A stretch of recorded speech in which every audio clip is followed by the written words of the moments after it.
2.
Anything to do downstairs? So small.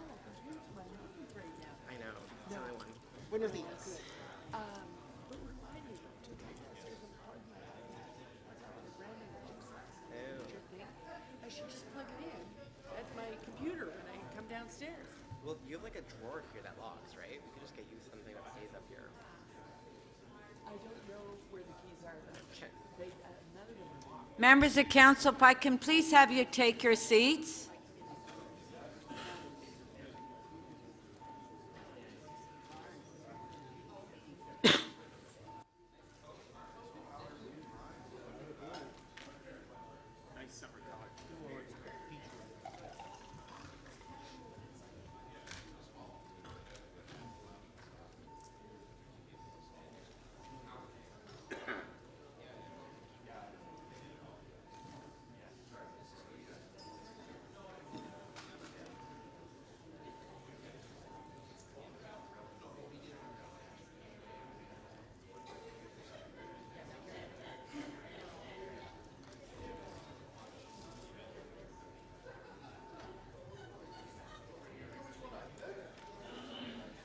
Members of council, if I can please have you take your seats.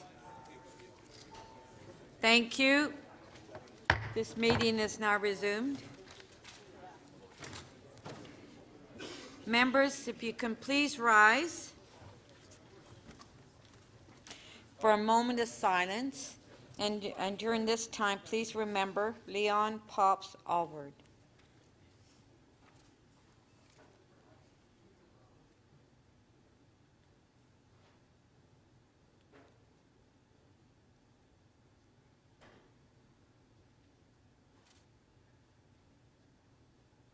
Thank you.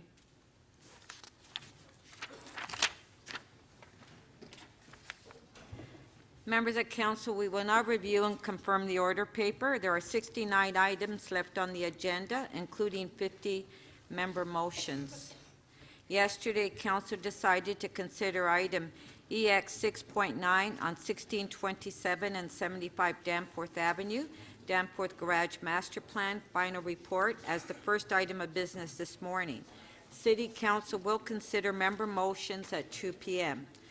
Our first item after members' motion will be item EX 6.3 on Schedule 9, changes to the Labor Relations Act 1995, restoring Ontario's Competitiveness Act 2019. I anticipate that council will meet in closed session on that item. I will now take the release of polls. Please put your name under request to question staff.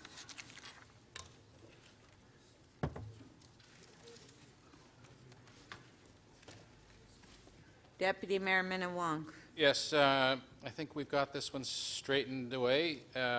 Page 4, Striking Committee ST 2.2, council member appointments to council advisory boards, bodies.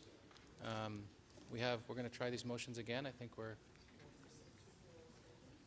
you ready for that? Excellent.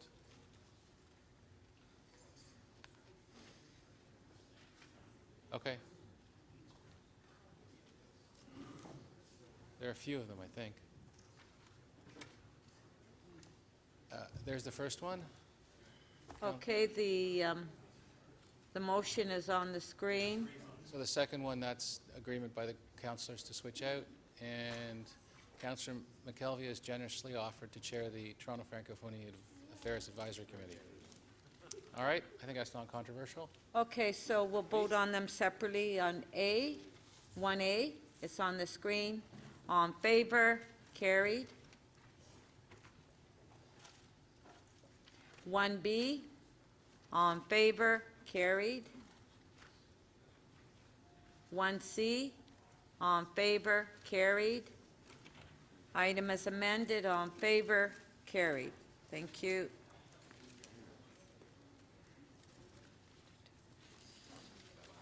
Councillor Bailao.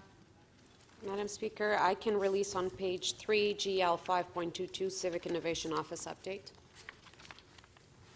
Okay, on page 3, GL 522. All in favor? Carried. But I'll get there.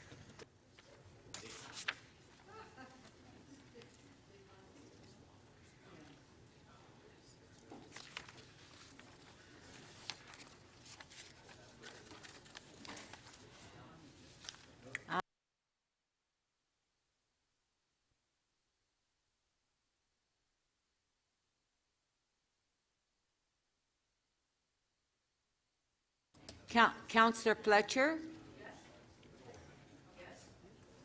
You're calling on me for a time specific? Yes. That would be the motion on crossing, or the crossing guards issue, which is on page 3, IE 5.5, and I'd like to have that debated after we do the executive Bill 66, I think. I don't know the number.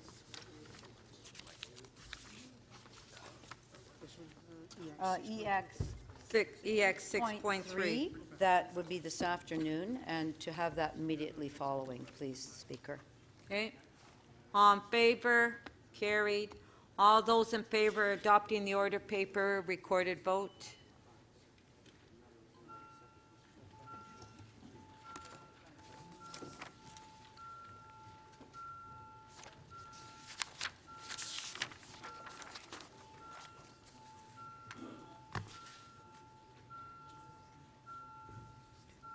Councillor Perks, please. Thank you. Councillor Layton, please.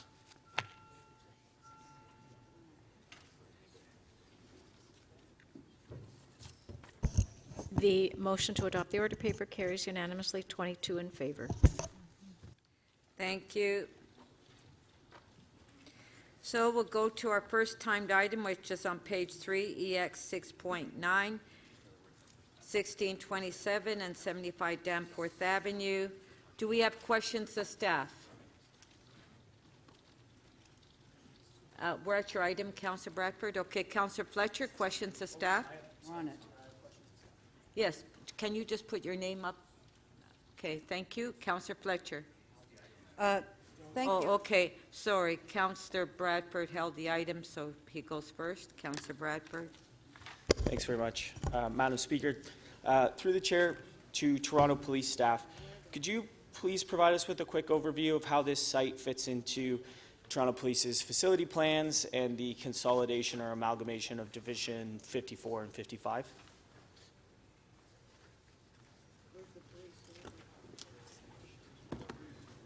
Hi, good morning. I'm Enrico Pera from the Toronto Police Facility Management. The site actually fits within the new geographical boundaries of the consolidated 54 and 55.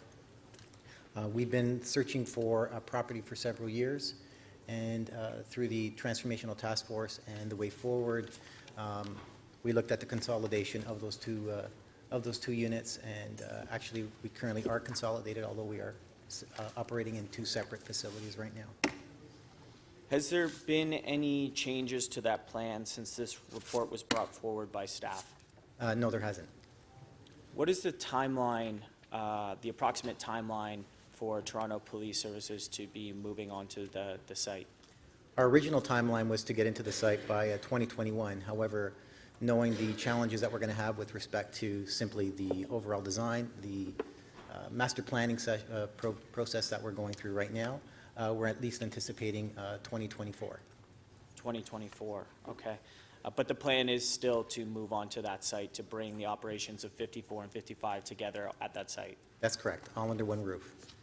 Where are divisions 54 and 55 currently operating? Are they in the existing stations? Have they moved into one or the other? They currently are in the existing stations. So 54 is on Cranfield, and 55 at Coxwell and Dundas, I believe. Okay. Yeah. Thanks very much. To planning staff, the report before us is a initial master plan concept. It was done over a year of community consultation with many residents, groups, and participants. Are there still opportunities to incorporate a variety of city building objectives into this project? Affordable housing, employment opportunities, is that something that the community can anticipate seeing going forward?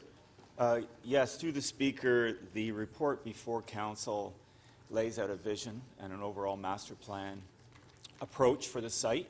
And you can see, if you take yourself to attachment 4, an illustration of that overall master plan. Within that master plan, and the report outlines a series of next steps or implementation approaches that include certain programmatic investigations around affordable housing, open space, cultural uses in some of the heritage buildings, occupation of portion of the site for the police, further investigation about use of the site for the TDC. So mixing, in a way, a complete community of employment and residential uses that we feel will be extremely positive and restorative for Danforth, for the Danforth community. And just to confirm, the report has recommendations to prioritize affordable housing and employment opportunities on this site. Is that correct? That's correct. Interim uses are something that's really important. As we heard from police, they're not anticipating being on the site for 2024 now. Do we have an approach or a plan to have interim uses, perhaps utilizing the barn structure, something that the community could benefit from while this planning and construction work is going on? Are there Yes, we opportunities do, for and interim? my colleague will give you some ideas about that.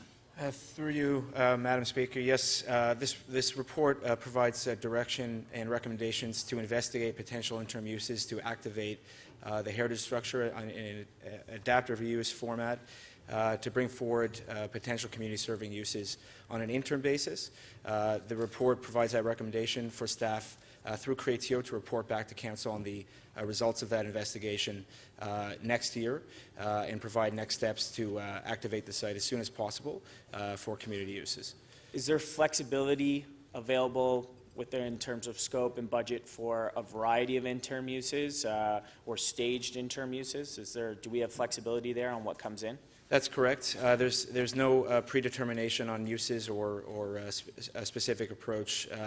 There's flexibility on how to approach and determine the uses.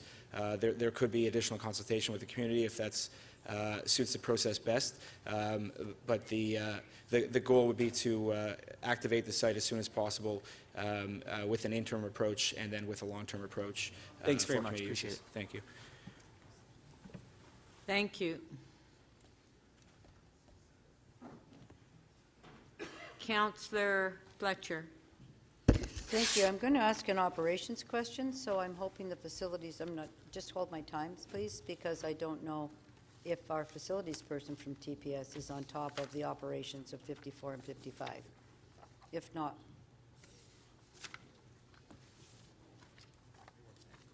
Yes? Do we have them here? They're, Oh, okay. So you're Okay. able to tell me what functions are currently housed at 54 and what functions are currently housed at 55? Sorry, that's an operations type. That's yeah, what I sorry. said, Okay. Speaker, please. That's why I said it. I need an Operations. operations person here. do we have anybody from Yes? operations? Mr. Venetianos is here. They're here.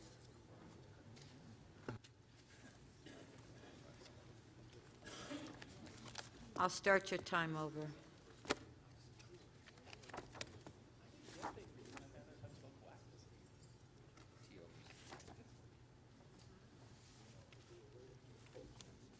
Okay, Hi, good morning. Just questioning, what operations are currently running out of 54 and what are running out of 55? And are there any plans to consolidate under one roof as an amalgamated division prior to 2024? Currently, within the 54 division and 55 division, we've deleted that line, that Danforth traditional boundary line, and we also employed a different shift schedule system. So we did a hybrid approach to the primary response operations, where we've got 70% of the officers working on a compressed work week, and then 30% working on a new schedule, which is a 7-on, 7-off. The officers that are on a 7-on, 7-off are currently housed at 54, and the compressed workweek officers, the other 70%, are at 55 division. However, we are currently doing a amalgamation plan to bring those 7 and 7 officers to 55. What that means is, by July, we will have all of the primary response officers and the criminal investigation bureau officers working out of 55, and then within 54 division, we will have the crew, the community response unit, and the major crime unit working out of 54. So there'll still be two sites, and the community response, is that the bicycles, is that cycling? Correct. So you know that they're driving the bicycles down in order to, Correct. so that's acceptable to run a program where you have to drive physically in a van, bicycles, so officers can go out on patrol? That is a practice that happens in across the service. I see. Okay, thank you. I'm going to ask about the 7 years. I'm going to ask how much money has been set aside, because this was a project that was, before Councillor Bradford and I got here, there was 4 councillors, we had a lot of discussions. This is a facilities question, that there was an agreement that the Barnes part of the TTC would be able to be opened and have community access. So how far along are we with that from the TTC? What's your commitment? What's the dollar cost to get a small amount open? And where's the commitment from the city in order to pay for that within this framework? Through you, Madam Chair, I can speak to the current use of the warehouse. I'm talking about the future use. Yeah, I'm just going to talk about the current use because your first part of your question was about moving those uses. So we have been using the primary warehouse as a storage function. So we are starting to phase that out. It's materials and procurement. We are looking at consolidating those uses, and those will be moved out later this year into early next year. The funding with respect to the interim uses, I'll leave that to other staff to. How much funding has been set aside to retrofit that barn in order to have that as a community use as was originally envisioned? Who's going to answer that question? Speaker, nobody's. Through the speaker, I can certainly, and maybe supplemented by facilities and real estate, I can take council to recommendation 8, which sets aside $0.9 million to do strategic project feasibility work. So the planning piece around what those interim uses is accommodated for. However, the actual capital work involved would be a further budget request, and that would have to come through a further authority to council. Are you telling me it's going to cost $900,000 to figure out what could go in part of that Barnes? I'll get you an answer. Yes, no? Through you, Madam Speaker, the estimated cost to conduct this feasibility exercise, as well as further environmental analysis, is about $650,000, which is coming out of the Recommendation 8 budget allocation. So I'm now asking the Deputy City Manager, one of the agreements to have this site was to have that opened up around the same time as the new police station. That was the agreement, kind of the covenant with the community. How much money has been set aside once the feasibility study has been done let's say, Phase 1 of getting those that garage open for community use? So through the speaker, I actually am going to ask Curry Teo to come to the actual mic here, Speaker. Councillor Fletcher. If you could hold the time, Yeah, hopefully. holding my time. I've back the ping It's pong. right there. She's coming down. I just want to know that number. Okay, we will get that for Make you. sure, and I want to know if it's in the budget, actually. Understood. Okay. So are they coming down? Through the Speaker, Councillor Fletcher, in our preliminary work through Create TO, we did do a costing exercise to understand what the barn would require to make it safe and operational for the use of community use, and that estimate came in at $8.6 million. Is that for the entire barn or for a Phase 1? That is for a Phase 1, an interim use. For part of the barn or the whole barn? It consists of the portion of the barn that is actually the historic portion where the streetcars traveled in and out of. Right. It does not include the front end of the barns, which is currently occupied by TTC staff.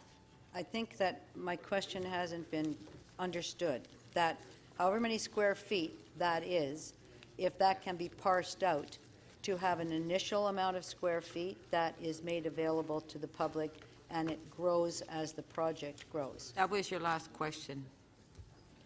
Through the Speaker, Councillor Fletcher, the barn is about, the facility is about 70,000 square feet. 20,000 square feet is currently occupied for TTC functions. That leaves you about 50,000 square feet to the rear available for an interim use that can be phased, whether that includes the entire 50,000 square feet as sort of an open area to walk through, or whether it's parceled off. That would be part of the next phase of the analysis to examine how much of that 50,000 could be explored.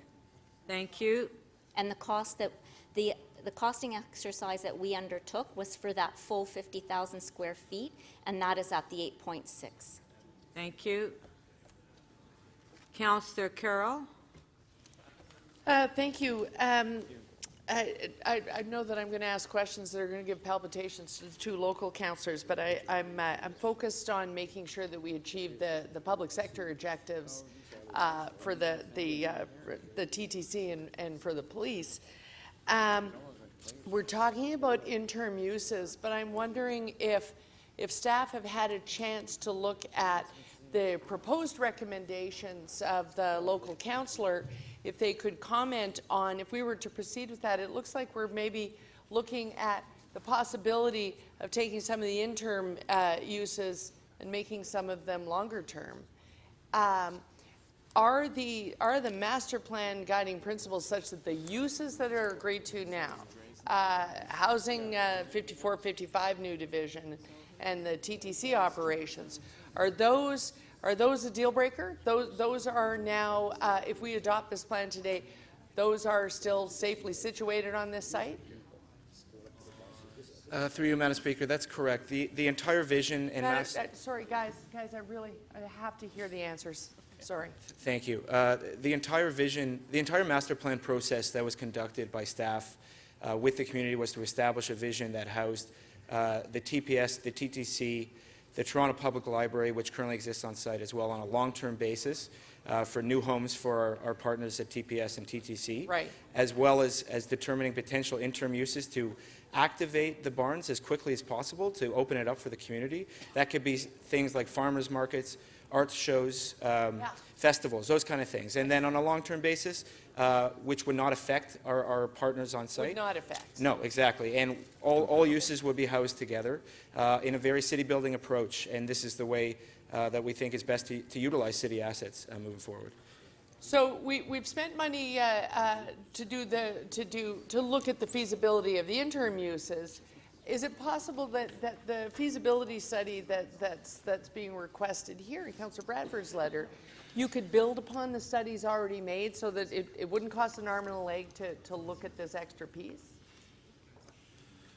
That's correct. The next stage feasibility study we need to do to confirm uses on an interim basis, that number is $650,000, which has been allocated, recommended to be allocated through an existing capital budget. Okay. So that minimal money will help to determine on a more specific basis what the further costs are on an interim and potential long-term basis. Okay, thank you. Police questions, and I only have 2 more minutes. So 54, 55, there are really 2 reasons to rejoice here. 54 really, part of the reason you're shifting them to 55 is that the facility that Division 54 is in right now is just, it's a no-go in the very short term. Am I right? That's still the big problem. Yeah, 54 division, or that property is over 50 years old. It's gone way past its life expectancy. We can't do anything else with it. And in the overall transformation task force, we're looking at twinning in a number of places. My divisions, in fact, of my new giant ward are one of them. But this one, not only is it urgent, but it's also one of the first ones where we actually have a viable site. It's very hard to find a viable site for these twinnings. Is that not the case? That is a fact, yeah. We've been So this is a gift dropped in our lap. If any study going forward, if we're going to start to hone this master plan, those have to be deal breakers, that they are cited now, and we've got to go ahead, because 54 just has to shut, doesn't it? Okay.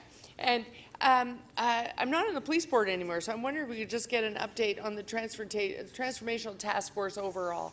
There's some confusion because we've had to add some officers, we've had to deal with some growth and retirement, but the overarching goals to get through these twinnings using technology, that plan is still going forward. And in terms of twinning, there is a pattern, 54, 55, and then we move on from there. We got to get this capital project done because there are more coming. Is that not the case? Yeah, absolutely. So the implementation of those 32 recommendations that came out of the Transformational Task Force are well underway. One of those recommendations, actually one of the files of work that groups a bunch of those recommendations is what we're calling the District Policing Program. Yes, that's still our goal. Absolutely. Okay, thank you. I just wanted to clarify that. Thank you, Madam Speaker. Thank you. Councillor Holliday? Thank you, Madam Speaker. I believe one of the staff had mentioned that there was potential for a farmer's market. I wonder if somebody could elaborate on the size of the space and its availability and the availability of parking.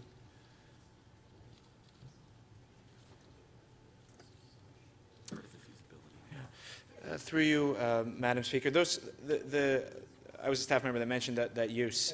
Those are potential uses. Just to give an example of what could occur, the feasibility study exercise that is the next step towards implementation will help to determine what specific uses make the most sense, how they can be implemented, and if there are any operational issues such as parking, how that can be addressed.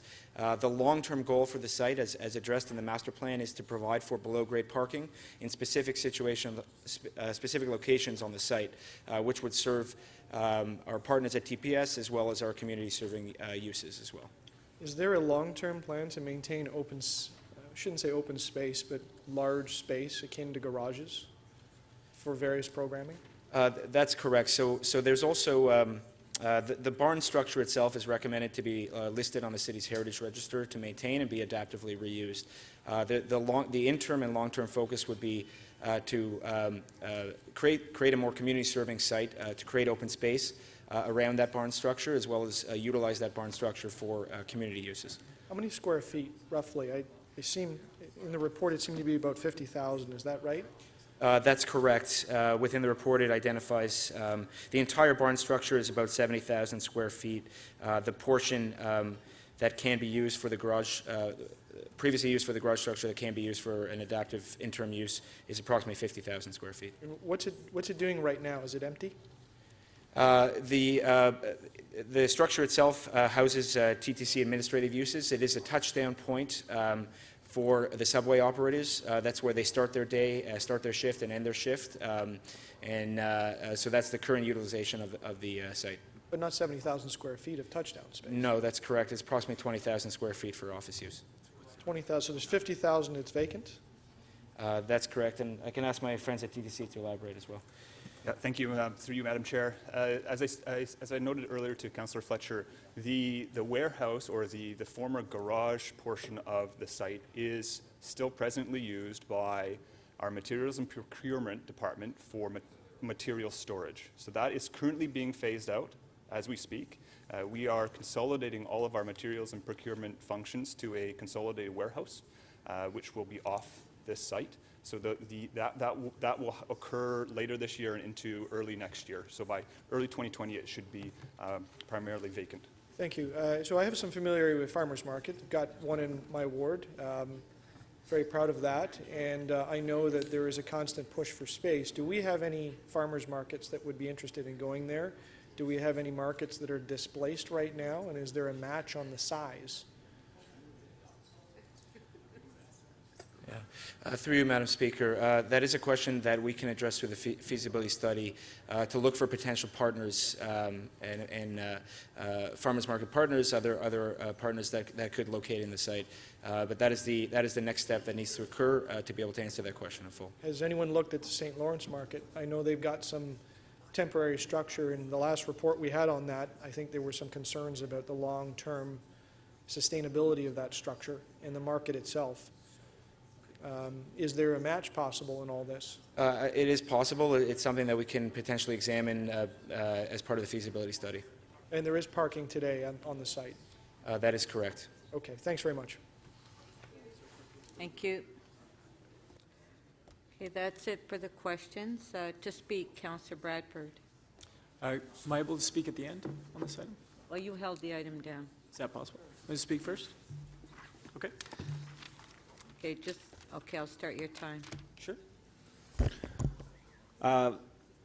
Thank you, Madam Speaker. I would like to thank staff for their work on this file over the past year and a half. This is a really important site for the East End, not just the East End, the city as a whole. We went through a really fantastic community process in getting to the report and the recommendations that you see in front of you.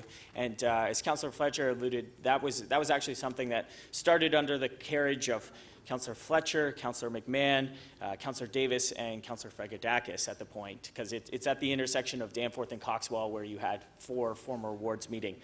So it was a robust process with lots of great input from them, and I'm grateful for that.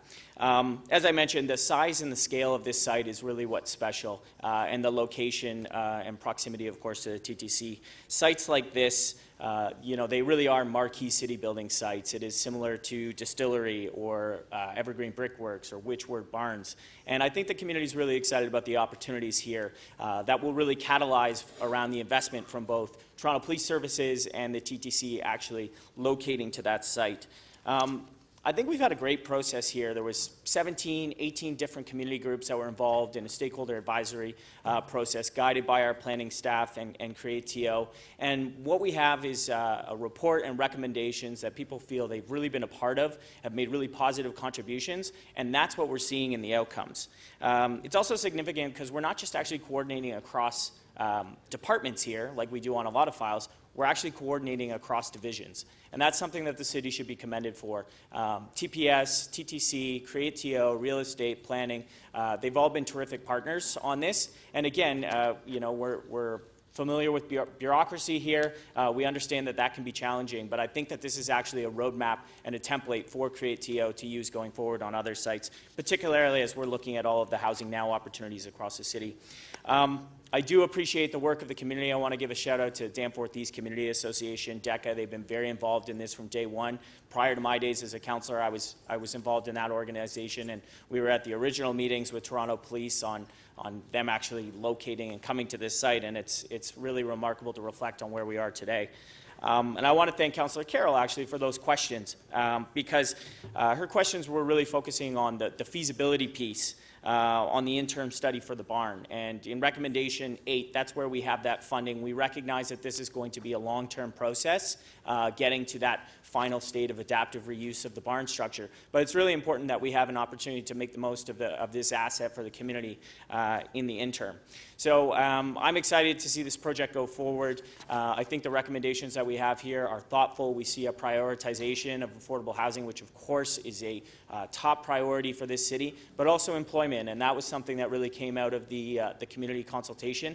We know that our transit system and our network is certainly at capacity, running westbound in the morning, and it does make sense for us to look at the distribution of employment and opportunities across the city and perhaps provide some relief and additional capacity by bringing people out east.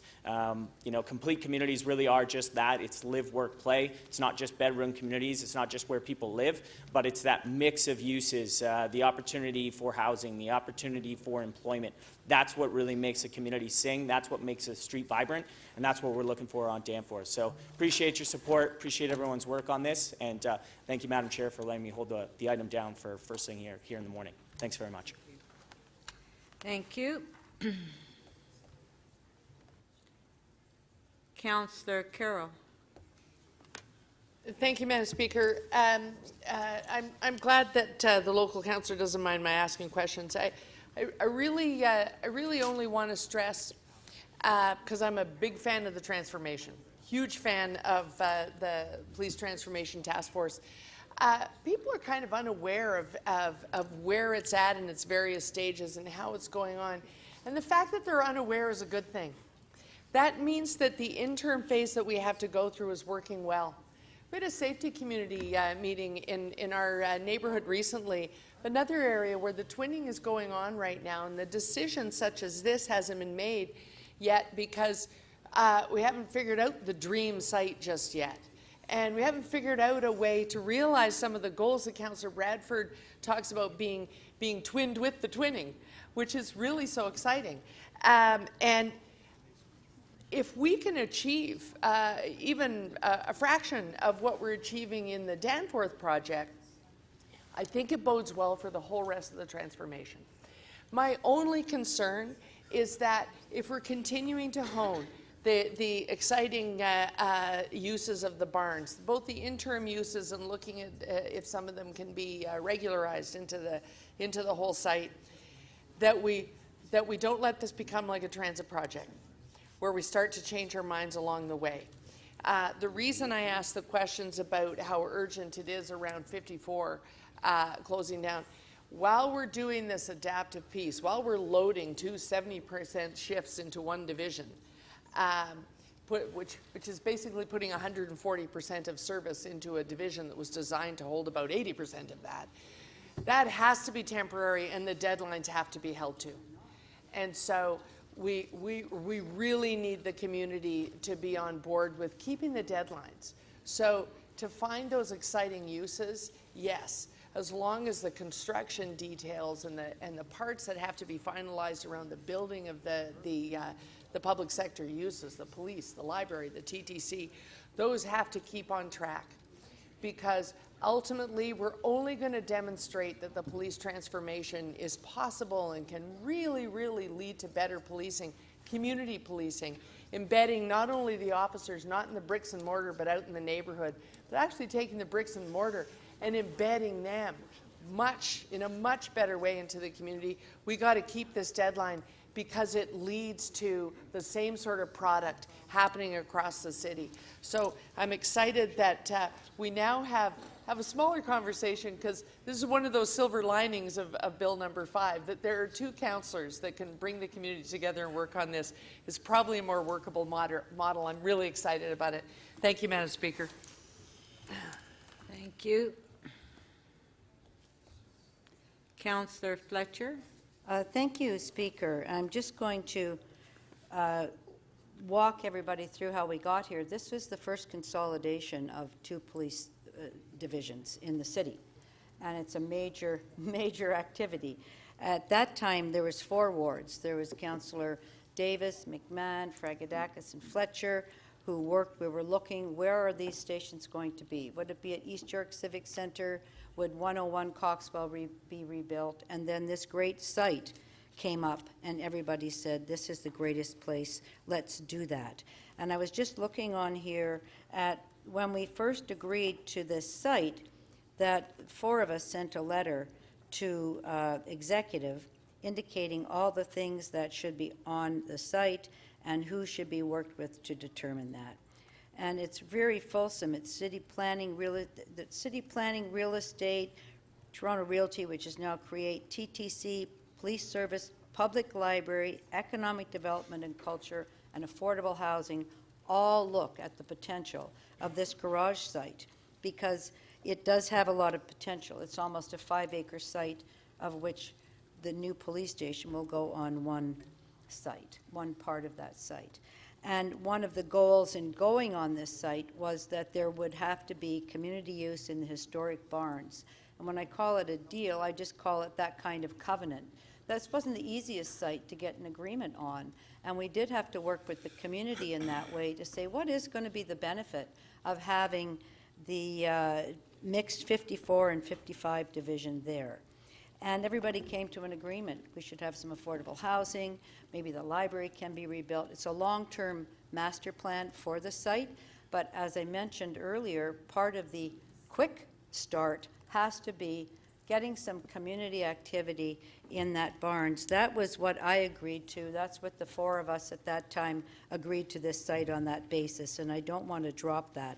And of course, 54 and 55 are divisions that covered our 4 wards, and now they cover our 2 wards. And making sure that this is a good process for the community and a good process for our police service is very important to me, and that we're all involved. Actually, both wards, my constituents have been involved in this, in the planning and design, and I don't want to see them left out as we go forward into the future. So we'll have to make sure that that doesn't happen. I do want to say 2 things about this, though, that 7 years to start the design and approval, the design of looking for a space, till when it opens, I think is it too long to have a division divided in 2 places. I'm going to say that, and I think Mr. Venetianos knows I feel strongly about that. The police structure is a command structure. You can't have something 2 kilometers away and be as effective as you can if everybody's in the same building. So that, to me, has been the weakness of this entire exercise. I'm very disappointed today to hear that we're another 3 years out to 2024.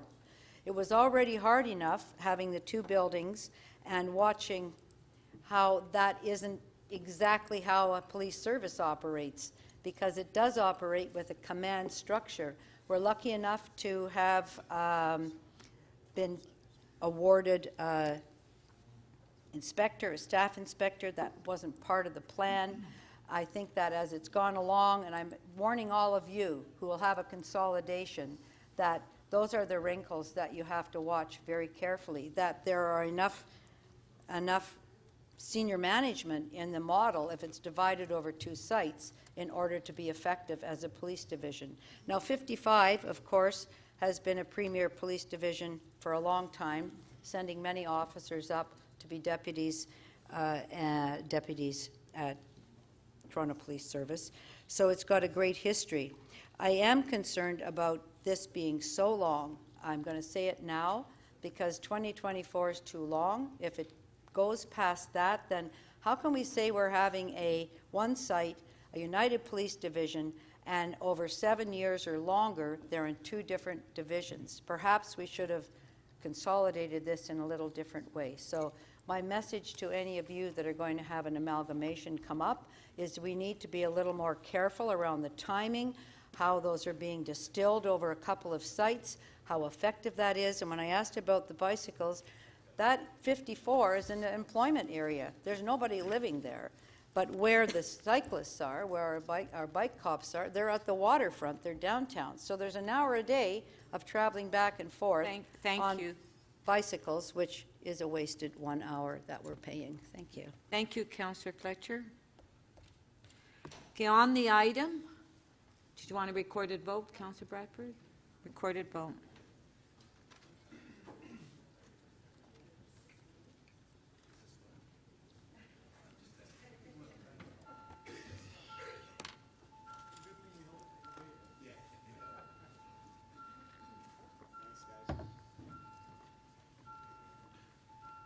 Councillor Cressy, please.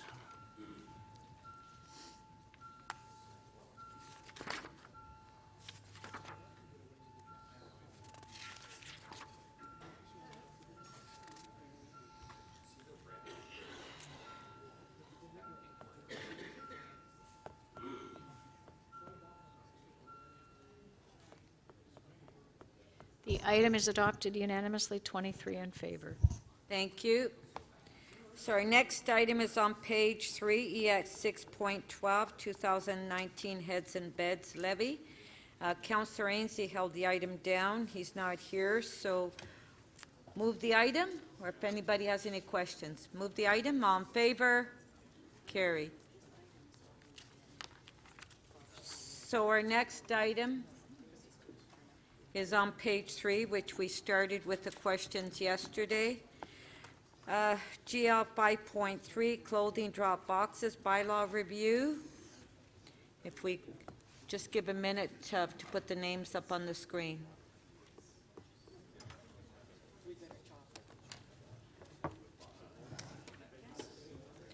Okay.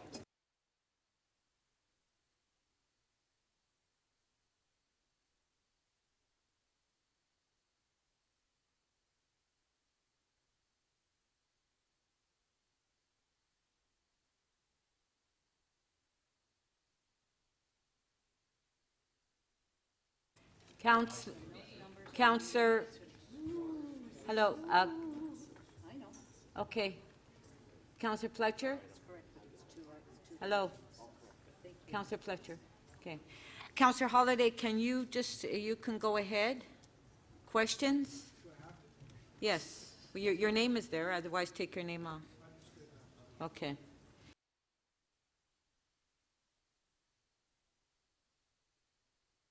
Councillor Holliday, questions? Yes, thank you. I need a mic, though. Sorry.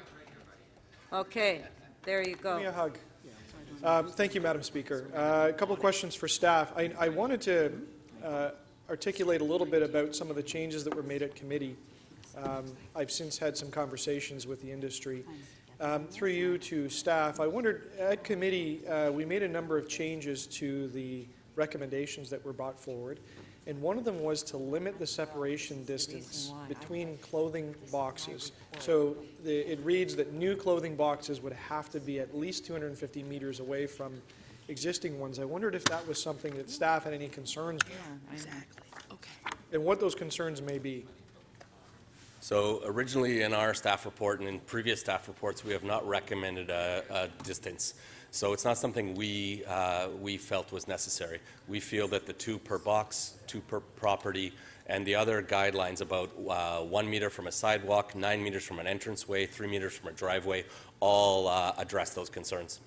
Now, there was good conversation at the committee because I think a number of councillors raised concerns about the boxes in their wards, and I wondered if you could talk a little bit about what you know that are councillors' concerns that you're hearing about these boxes in general, licensed or unlicensed. The concerns are generally that there are unpermitted boxes, that they're placed on the public right-of-way, or that there is a lot of waste around them. Those are the main concerns that we have. Does the report and the suggestions from your report and the additions of the committee put you in a better position than you were before today to try to enforce the requirement for clothing boxes to be licensed, and in a way get you set up to clean up some of the boxes that are not licensed and alleviate some of the councillors' concerns? Yes, it does. And I know council doesn't direct you to do enforcement action, but do you have a path forward in front of you that you now have the options and the abilities before you to go make a difference out there? That is correct. I also wanted just to bring to council's attention what we were talking about at Government Licensing Committee, and I will stress the licensing component of it.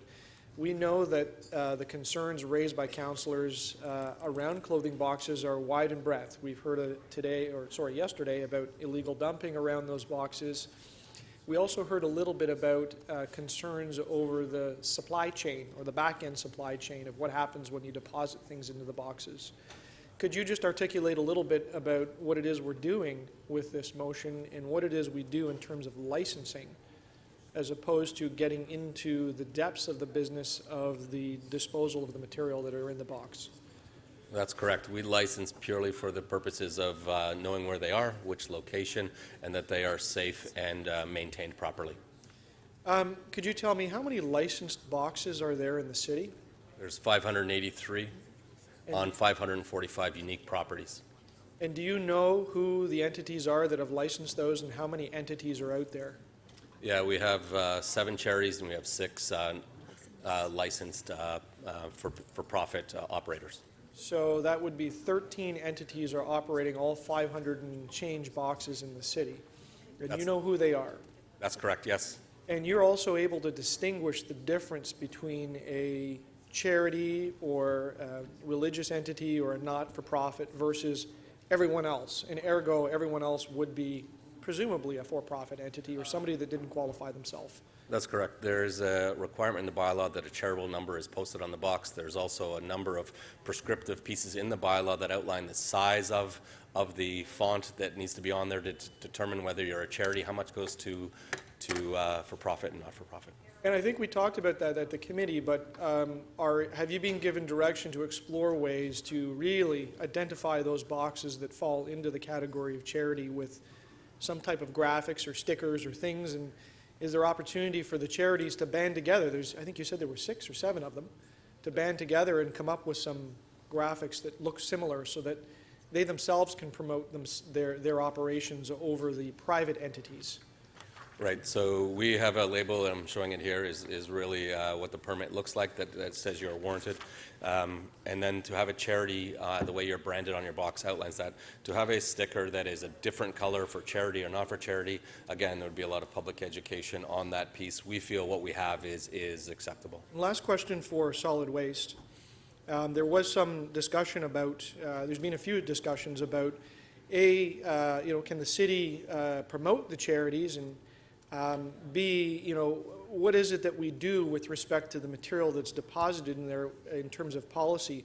Would it be fair to say that the item before us really is only dealing with licensing, and that we really haven't had that conversation about solid waste policy around that, but we're still at the stages of getting steps to identify where these boxes are and licensing them, and there's potential in the future to begin to develop solid waste policy, even if it's really basic stuff like understanding who these entities are and if they can even provide their own certification about how they handle the disposal of the material, the recycling, the resale, etc.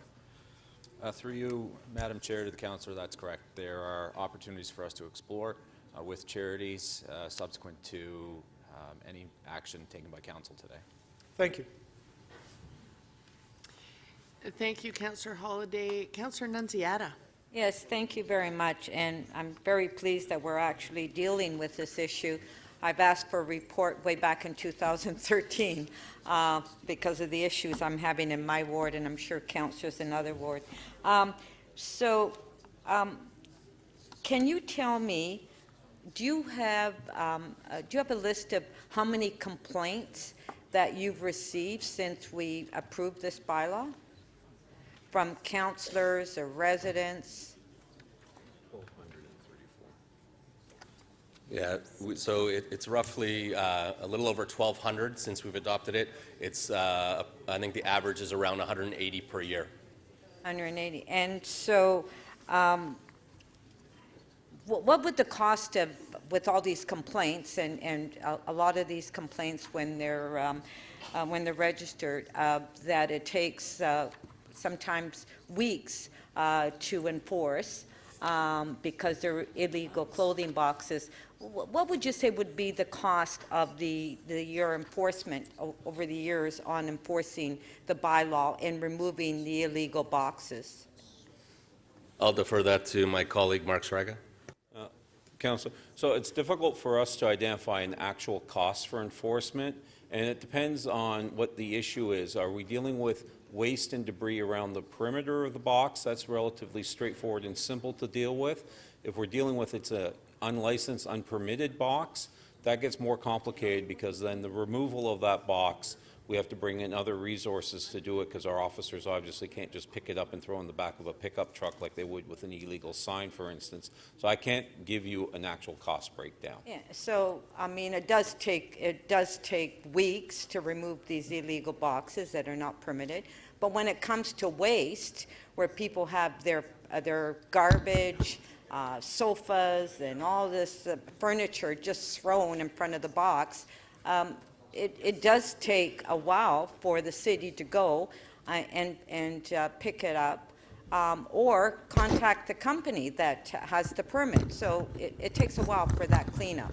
Yes, that's one of the challenges with clothing drop boxes, is enforcement is, no matter which way what we're dealing with, does take time because it may require us to bring in our own outside contractors or other divisions such as transportation to assist us in removing the boxes themselves.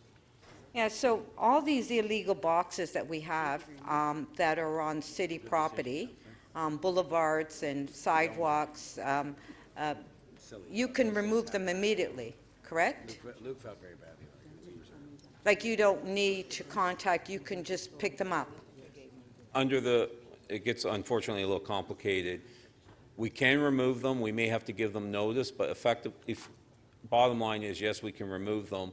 One of the challenges with the bylaw, the way it's currently structured, is though once we remove them, we have to hold them for 30 days, so that creates some logistical challenges for us. That's one of the proposals in the bylaw, to streamline that and not require us to hold the box once we remove it, and have more actionable timelines, 3 days notice, and then we can remove it. So that's our proposal, to have more effective and efficient enforcement. So why would you have to contact anyone if they're illegal? If they're illegal on city property, why would we have to contact everyone? Just pick it up. If they're It's not illegal. permitted, we don't have to contact them, but we still do have to hold them the way the current bylaw is structured. So it's a mess. It's a mess that we Well, have we're in the proposing city. to address that. It's a total mess. Now, as you know, there were a number of recommendations that I moved at committee, and one of them was the distance of the clothing boxes. So just give me your comments on that, please, because it seems to be an issue with some councillors. Yeah, so I think it was an issue more so with the industry, that it had an impact on them. Your motion was for all new clothing drop boxes to not be 250 meters from each other. That would not be an issue. But of the 545 that are on unique properties, half of them would be within 250 meters, or 179 is the median distance between the existing ones. So it is an issue, but we are not going retroactive. So moving forward, the 250 would not be an issue. So it's not an issue for us. The 250 is an issue for the Yeah, ones okay, that are that's in- fine. But since we approved the bylaw, there's been abuse of the bylaw, and that's the issue that we have in the city. Thank you, thank you. That's it. Thank you, Councillor Nunziata. Councillor Pasternak?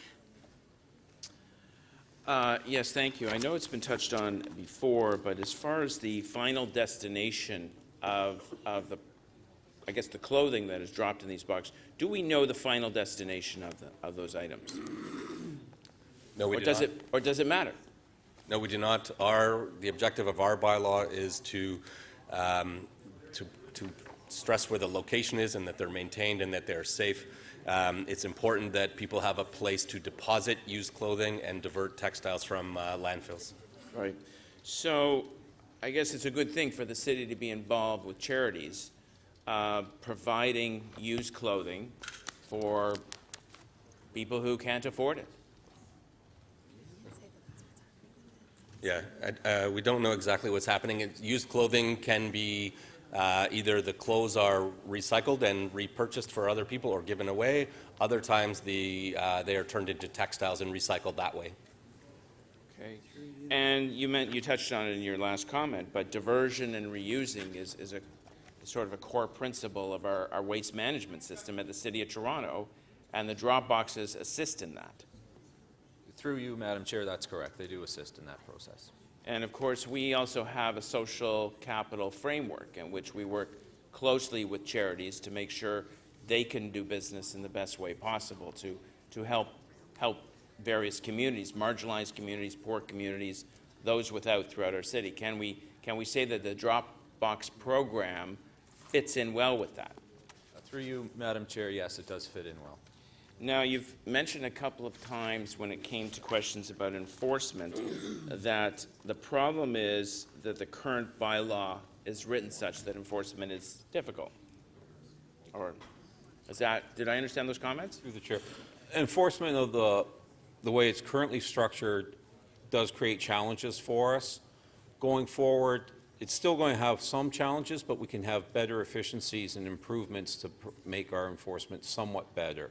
But at the end of the day, just so we have a clear understanding, an illegal clothing drop box will have to be removed, because a lot of these illegal clothing drop boxes, we don't know who the operator is behind them because they don't voluntarily disclose themselves. So it's not going to be something that we can just quickly fix, but we'll have more efficient ways of dealing with it. Now, you've mentioned a couple of times that one of the barriers to enforcement is the way the current bylaw is written. Aren't we here today with this report to modernize, update, and streamline our bylaws? That's correct. So if we pass this package, are your comments mute? In other words, we'll have the tools we need to... They'll improve on them, but again, we're not going to be going out there removing clothing drop boxes every day. We would do once or twice a year blitzes. Obviously, if there's a clothing drop box that is a safety hazard or concern from visual sight lines, we would act on that right away, but it's not something that we're going to be out there every day doing enforcement on.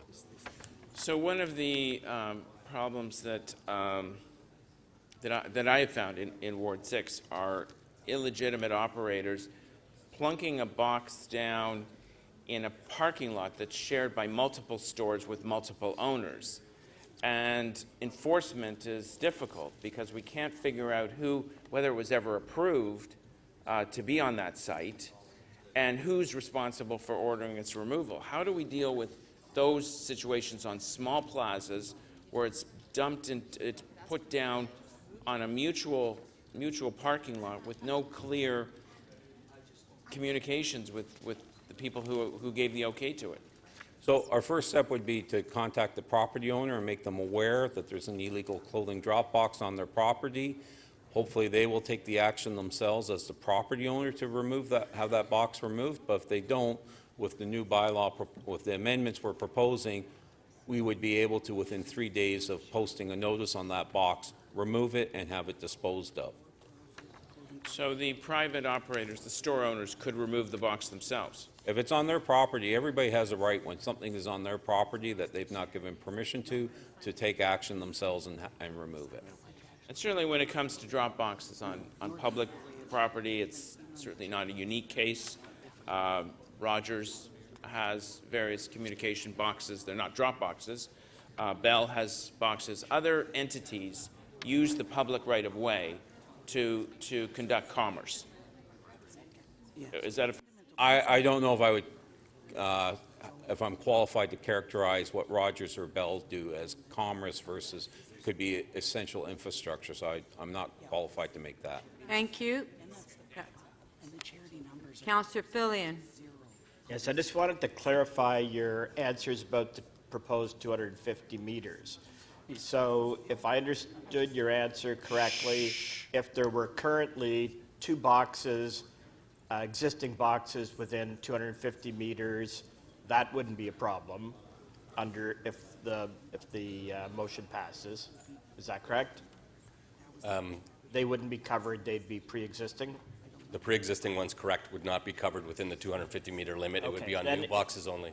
So if you wanted to add one drop box within 250 meters of an existing, if that passes, would that be allowed?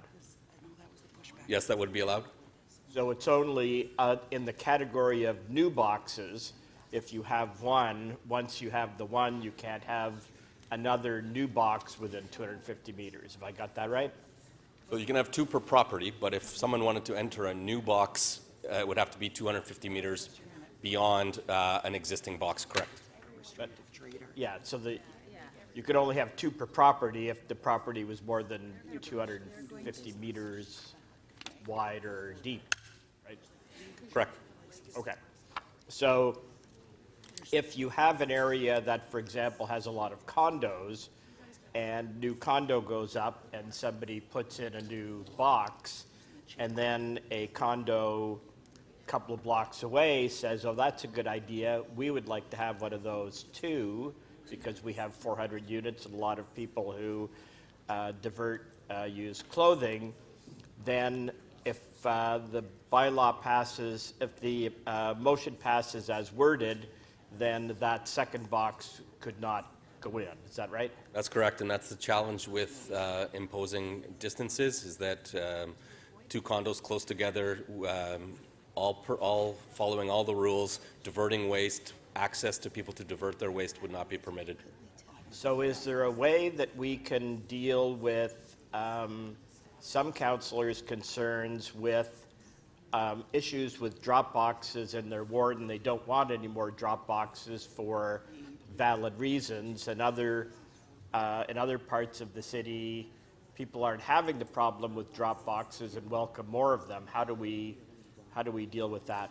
Right, so we feel that the additional tools that we've provided in this report allow us to do what your objectives are, and that's why, again, we didn't recommend the 250, the limiting distance in the first place, because it does have unintended consequences. Okay, thank you. They're not them either. Thank you. Councillor Grimes? That's why the seizure, right? Thank you, Madam Speaker. I think this question was answered yesterday, so forgive me. They come in to apply for a permit, $100, correct? It's around 113. It was $100 when it started. It goes up a couple dollars each year, correct? And what questions do we ask them? We ask for a site plan, where it's going to be located. We ask if you're a charity or not a charity, and then we ask if you have the authorization from the property owner to place it there. Okay, so we ask if it's a charity, not a charity. Does it matter if it's a charity or not a charity? No. We don't care. Currently, we license businesses, and we do not license charities. In the new package, we're proposing to license all. Because I understand in my business, transportation, I know it's called the rag business. These are being sold to South America. Containers full. They're making profits on this, but we don't ask that. We don't get into that detail. No, we do not. Okay, those are my questions. Thank you. Thank you. Councillor Fletcher? Can you just remind us why that's only $100 for someone to have a box on our right-of-way? So a very good question. It is a permit. Some companies have hundreds of them, so it multiplies. But you're right, from a perspective of there's 580 boxes at a little over $100. It's $58,000 is not a lot to help with this program. But these permits are also on private property. They're not on the right-of-way. Nonetheless, there has to be and how many are on the right-of-way? None. There are some. There are some in parks and some in fire stations and some in Toronto Parking Authority parking lots, but there are none on the right-of-way or in the public realm, or they shouldn't be. So this is not being run on a cost recovery basis, obviously. In order to administer this program, it's going to cost more than $58,000. What is the cost to administer? Yeah. So we do not have that the true costs to deliver, because it's varying ranges of enforcement. We are going to have to contract out to remove boxes. So it's and the other challenge is the people paying for the program. If it was fully cost recovery, a lot of our problems are the people who haven't paid for it. So the people are paying for it to enforce against the illegals. But if I was to ask for a cost recovery number to come back for 585 boxes, then we'd understand what it really costs to allow people to pick up clothes in that way, or to pick up anything in that way. That's correct, but it would be significantly more than the... Obviously, and we could then adjust the permit for cost recovery, should we wish to. We could. We also have to be cognizant of these are charities. These are... we've heard through consultations and through deputations that our costs are challenging to charities. So in other words, we are subsidizing charities because of the cost to administer and pick up the illegals. We end up subsidizing charities. Is that with the business that you're in? That's correct. That's what's happened. That's what... That's correct. That's what's happened. Okay, thank you. Thank you. Councillor Ainsley to speak. You held the item down. Thank you, Madam Speaker. So I have a motion that I would like to move after consultation with staff and some of the questions we've heard. So it's deleting recommendation number L, which was the separation distance of 250 meters, adding a new one about requests with 250 meters from another permitted clothing drop box to be identified as such. More input from the Executive Director of Municipal Licensing and Standards.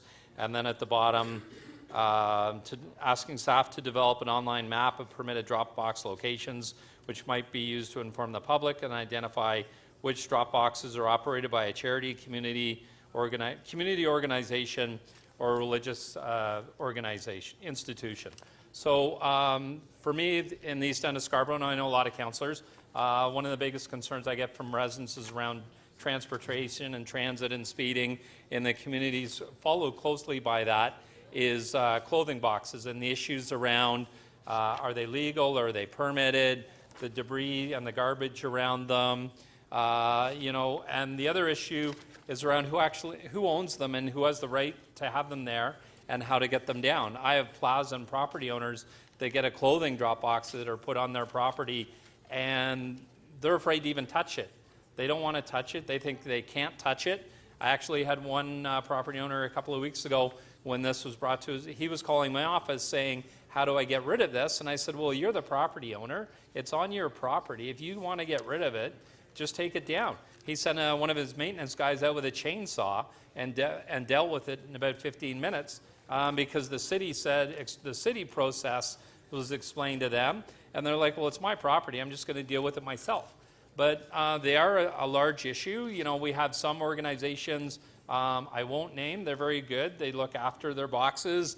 Other organizations have given up on the boxes completely, and they go door to door. They send a notice out to residents, and they'll send a truck around and pick them up. I do think this report goes a long way in helping staff develop a better process to deal with the boxes. I know some councillors are frustrated, as am I, that the way the process works now, they have to pick the box up once they get it and figure out who owns it and give them 30 days to come and get it, which I know for a lot of people, even my residents, when that's explained to them, they're like, the box is there illegally. Why can't it just be picked up and taken to the dump?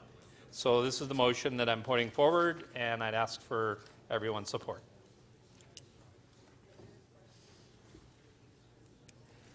Hang on a sec there, Councillor Ainsley. You have generated some questions. Councillor Pasternak has a question for you. Thank you, Madam Deputy Speaker. Now, I don't have the motion in front of me, but at a quick glance, oh, there we go. What if you had two boxes, and I see them on occasion, two boxes with approval, two boxes by the same charity, side by side, approved on a private property? Would one of those have to be removed under your motion? No, the two boxes, if they're approved with the permit, they stay. So your distance, here we go, your distance motion would not require these groups to remove one of the two boxes next to each other? Sorry? Your motion would not require one of the two boxes beside each other currently to be removed? No. Okay, thank you.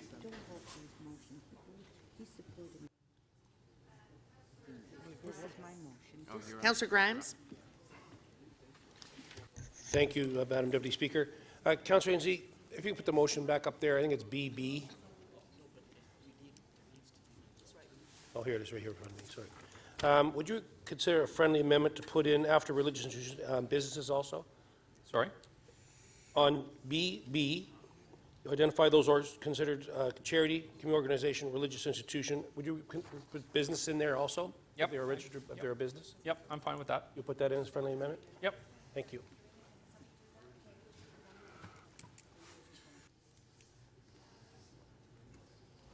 Councillor Karagianis, questions? Thank you, Madam Speaker. Through you to Councillor Ainsley. Part B, it require that when notifying the local councillor of a request for a new clothing drop box, other than a permitted second box at the same site. Now, are you trying to say that if there's a permitted use and somebody's putting in a new box that they notify your offices? Yes. Yep. Okay, what about if there's nothing there and they want to put a new drop box? Can we address that in your A, that, you know, like there's the new plaza that opened up, they get a request that they also notify us and let us know that this is coming up? Well, I think that's already addressed in the balance of the motion. The rest of the recommendations. Can we, Madam Speaker, Madam Deputy Speaker, can we confirm that the question from staff that we will be notified for a new Dropbox? I mean, I asked, I'm afraid not. Staff have left the floor, but I believe that what the motion tells you is that in fact is what the councillor is directing, that they would have to notify you. So if you adopt that motion, that is the intent. can we, Councillor, I just want to, I mean, I understand I understand the wording and I understand what you're trying to do, but. Great. Thank you. No, but my question is, can we just sort of jig it up so it's clear? Require that when notifying the local councillor of request for a new Dropbox, instead of the when, can we say that notifying, they must notify the local councillor of a new request Dropbox? Right. Can we change that, say from when notifying to they must notify? Sorry? Can we change the wording, says require that when notifying, can we change the wording to say that require to notify? That's the same thing. It is the same thing, but it's a little bit more clear. I mean, you know, okay. I think staff can grasp that, I hope. Right, Carlton? Carlton's nodding yes. Okay, fine, fair enough. Thank you, Councillor. Thanks, Carlton. Thank you. Thank you. Just want to make sure. Thank you, Councillor Karygiannis. I'm going to skip over my own name because Councillor Nunziata is at her desk Or I don't now. think I'm done. Oh, I didn't realize another questioner had been added. 1 second, My Councillor apologies, Nunziata. Madam Deputy Speaker. I didn't mean to heckle you. I won't call that a heckle. Councillor Fillion, you have a question of the mover. Yes, thank you. Councillor Inslee, I believe, just to refresh my recollection, so this would go alongside another recommendation from the committee that you're not suggesting be deleted, that councillors have the ability to say no to a Dropbox. Is that correct? Yeah. So, and I'm looking to Councillor Nunziata just because She's ignoring you. she's preoccupied, but I'm She's trying to catch Councillor Nunziata's attention on this question, just because my understanding, and I'm glad if you want to ask me a Yeah, question. I'm asking you the question, yes. So if a councillor's concern is that they have too many drop boxes and they're not being properly maintained, there's a motion that Councillor Nunziata made which says those councillors, in effect, can say no to new drop boxes. Is that correct? Right. So your motion doesn't change that. That would still exist. This just affects the 250-meter distance that would apply to everybody else. And if a councillor wants to say no to an additional drop box, then they don't need the 250-meter distance separation because they can simply say no. Is that correct? Mark. Yes. Thank you. Okay, and that is now it for questions of the mover. I'm not going to entertain others. Councillor Nunziata? Yes, to thank speak. you. I would ask members of council not to vote for Councillor Ainsley's motion. Actually, I'm a little offended that Councillor Ainsley, being the chair of the committee, when I move these motions... Councillor Nunziata, hang on a sec. The speaker does not get down from this to speak very often, so I think if we could just have less talking in the chambers. Proceed, Councillor Nunziata. Yes, as I said, that I moved these motions at committee, and as the chair of the committee, Councillor Ainsley supported my motions at committee and now is deleting my motions, which I find very, upsetting. At least consult, but I guess that's not what Councillor Ainsley does. Point of order, Madam Chair. Point of order. Point of order. Point of order. Well, no, I'm not happy, Councillor Fletcher. 1 second, Councillor Nunziata. Yeah. Councillor Karygiannis, is your reason for rising a point of order or a point of privilege, if you could be clear? Because we are following procedure right now, so I don't think you have a point of order. Madam Speaker, at least listen to me and then you can... Is it a point of privilege or a point of order? Because we are currently perfectly following procedure, so I'm not going to entertain a point of order. It's a point of something. If you have a point of privilege, I will entertain Point of privilege, that. Madam Speaker. There we go. Thank you. Madam Speaker, I feel, a little bit taken back with listening to Councillor Nunziata, which is a speaker, say that she was offended with what my colleague did. I mean, we can change our mind, and I think maybe the speaker might want to reiterate those words. So, Councillor Karygiannis, I hear your point of privilege, and Councillor Nunziata, if you could make clear your intent and your own feelings without naming names. Thank you. Sorry, I have a point of privilege. Sorry, Councillor Nunziata. Councillor Ainsley, you have a point of privilege? I do, Madam Speaker. So as the chair of the General Government and Licensing Committee, as chair of the Standing Committee, one of the things I like to do is read the procedural bylaw and understand it and make sure that the committees run properly. And we have a process where we ask questions of staff, and then councillors can speak about it and they can move motions. There's no ability, once a councillor moves a motion, to ask staff if it's clarified or if it works for them. So unfortunately, sometimes we move motions at committee and they get passed and staff have an issue with it. And so one of the things we can do on the floor of council is try and support our staff, make sure that the motion works for them so they can do their work properly, and we can support our residents and the staff we can support our staff. So that's why I moved this motion today. Unfortunately, if Councillor Nunziata has an issue with our procedural bylaw, maybe she would like to go to another standing committee and deal with it there. Thank you. So, Councillor Ainsley, your point of privilege is recognized, as is Councillor Karygiannis, and I have already asked the councillor to refrain from editorializing by name. Councillor Nunziata, that took a few minutes, and you had barely started, so I'm just going to restart your time. Thank you. I'm quite aware of the bylaw. And yes, I'm quite, stop interrupting, Councillor Ainsley. Councillor Nunziata, if you could just address the chair if you have an issue. My point was that for respect of another member of the committee, if you're going to delete a recommendation that that member put forward at the committee, at least speak to them prior to moving the motion. That was my comment. Now, I asked members of council to please vote for the recommendations that was passed at committee. This has been an issue for me in my ward, and I'm sure other wards as well, with the clothing boxes. I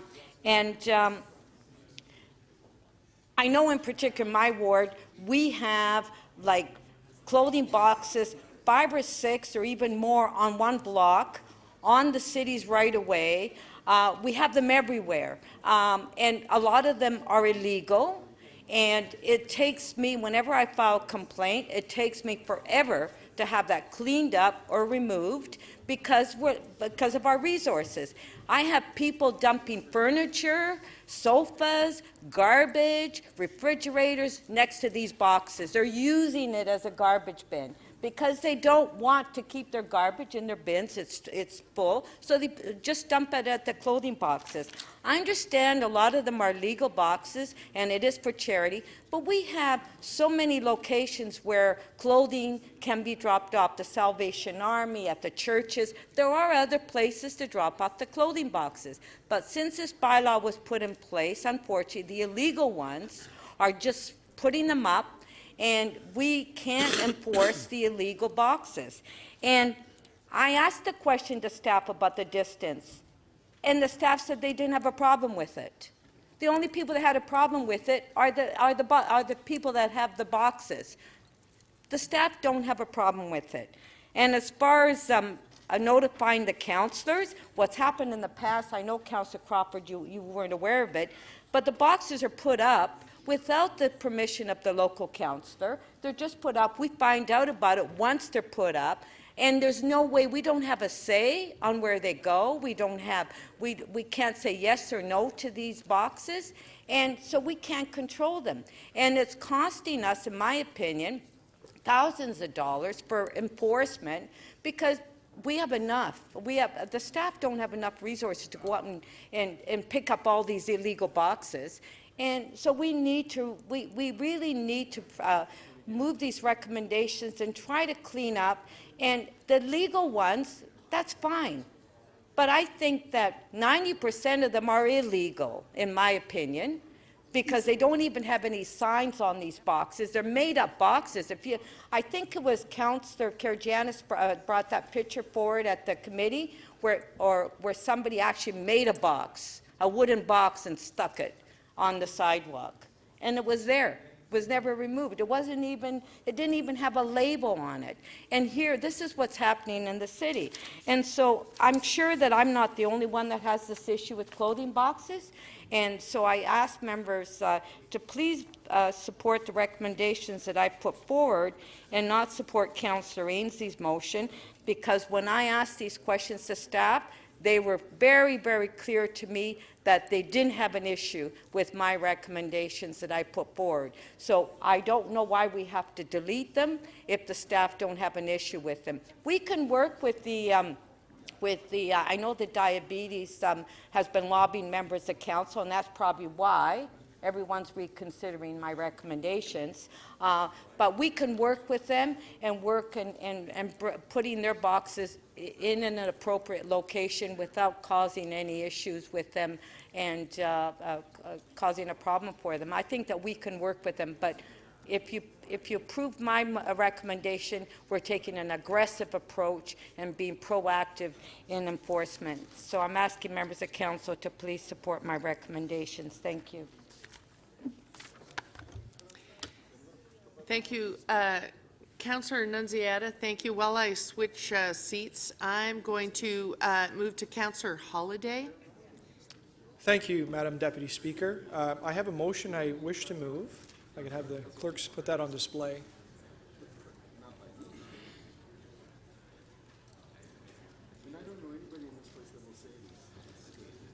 So this is a technical amendment to a recommendation brought forth by the committee to simply offer clarity, and I'll thank the clerks for pointing out the issue. And my original motion's intent, and the motion's intent continues to be that we give the MLS staff powers to immediately remove a box on public property and dispose of it right away. And the current recommendation, or sorry, the previous recommendations before the committee was to give 3 days notice, and I don't think we need to have that notice. We should just give them the power to do it right away. And so this is just a slight tweak to the wording from the committee. The second thing I wanted to speak a little bit more about, and if I can ask the clerks to put the map up on the screen. I will admit, I know that Councillor Ainsley moved the motion, but I did talk to Councillor Ainsley about this motion. Shortly after the committee, I was approached by one of the charities who pointed out that the issue of the 250-meter separation distance may have had unintended consequences. And in fact, they felt that in some parts of the city, they wouldn't be able to operate properly, and that this may actually encourage more illegal boxes going up. So I went to the city's open data portal, and I downloaded the list of 500 or so box locations that are licensed, and the really good folks in IT plotted them on a map. And you know what the map shows? It's up on the screen. It shows that the majority of the boxes that are licensed today are less than 250 meters apart. So we've got a big problem if we implement a hard and fast rule that says you have to be 250 apart.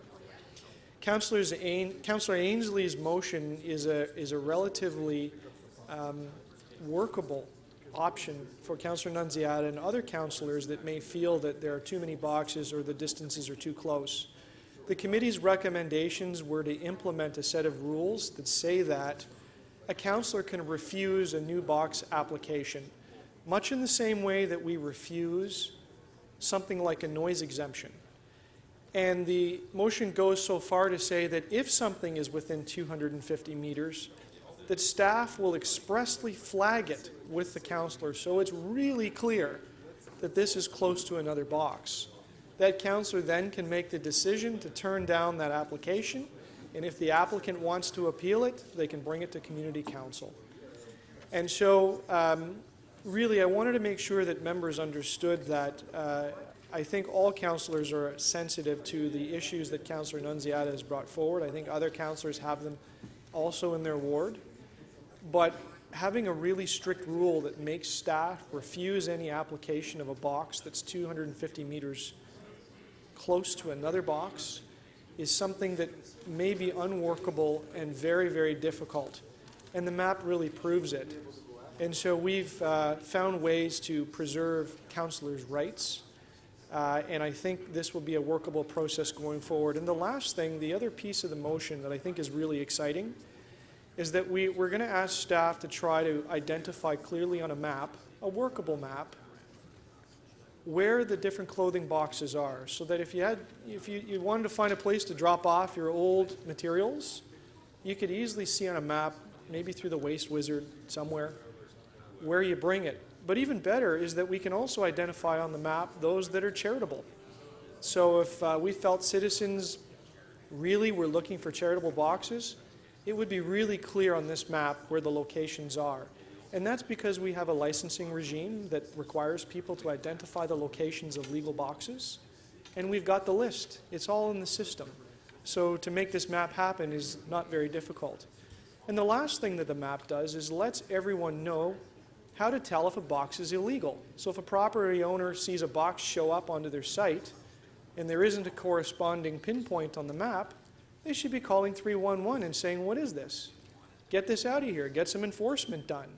Same thing for a citizen that spots one on the side of the road, because we know they will creep up and they'll be put there. They'll ask 311 to get rid of this box. And you know what? We now will give the staff the power to pick up that box, take it away immediately. And I don't care what they do with it, if they want to auction it off or dispose of it or do whatever they need to do. But I think we're in a stronger position with these recommendations, including Councillor Ainsley's. Thank you. Councillor Carroll. Thank you, Madam Speaker. I'm going to move a motion. Don't anybody panic, because it's a report for later. It doesn't affect the main debate we're having here today. That City Council requests the Executive Director, Municipal Licensing and Standards to report to the General Government and Licensing Committee on the feasibility of limiting clothing drop boxes to only charities, religious institutions, and community organizations. Now, part of the reason that legal staff suggests that I send that back and they report to us, and they promised me it will be in less than 5 years. I haven't specified the date, but it will be in on or before the 5th anniversary. But they've got to define community organizations, because that's a phrase you could drive a truck through. And that's the problem right now. There's a whole lot of people driving a truck through that loosey-goosey phrase, community organizations.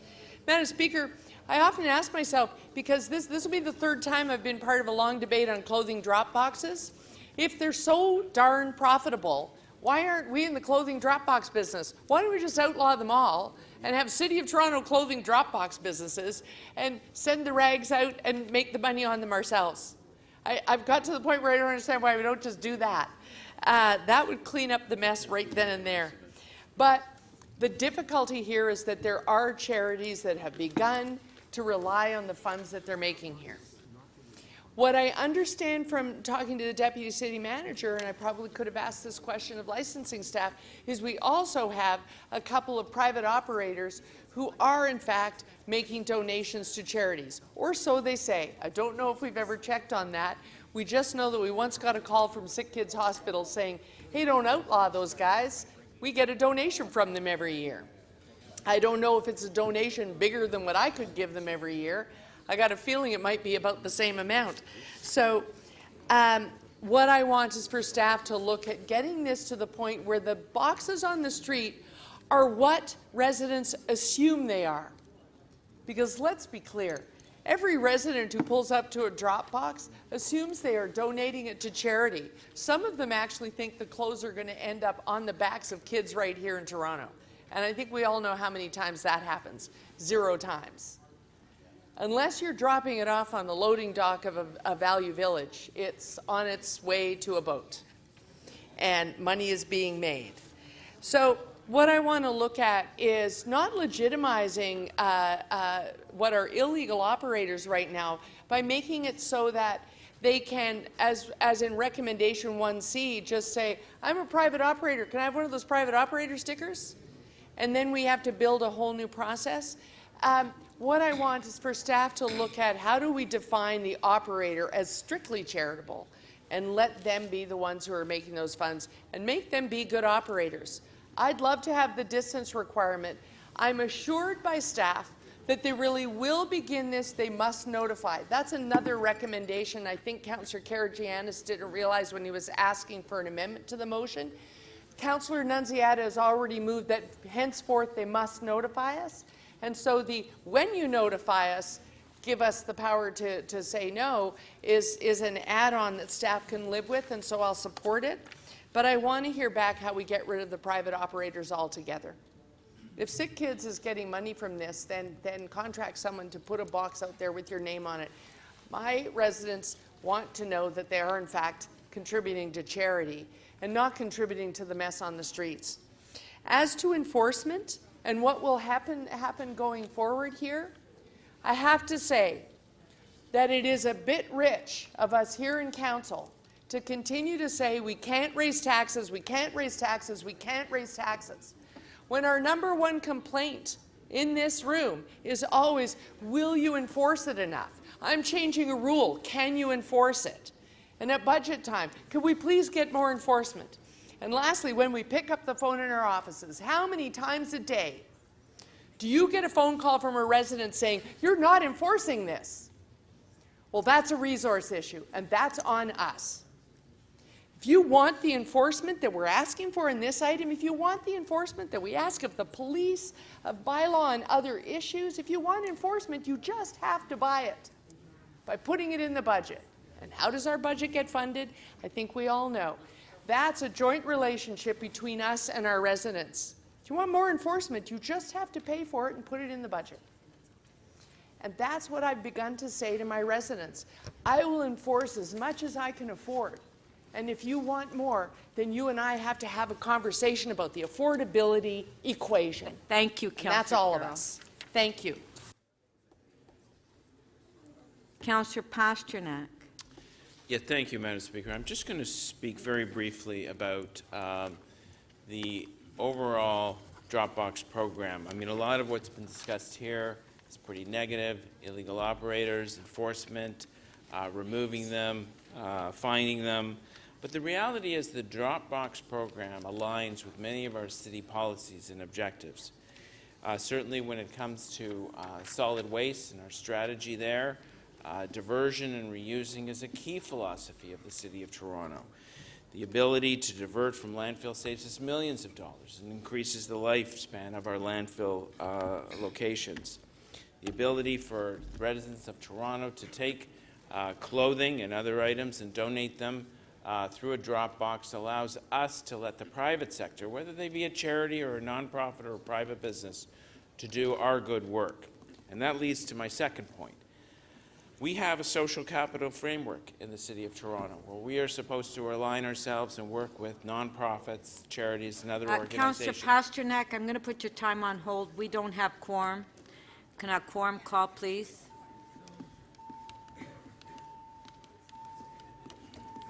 Just press a button. Members of council, please press your buttons to indicate your presence in the chamber.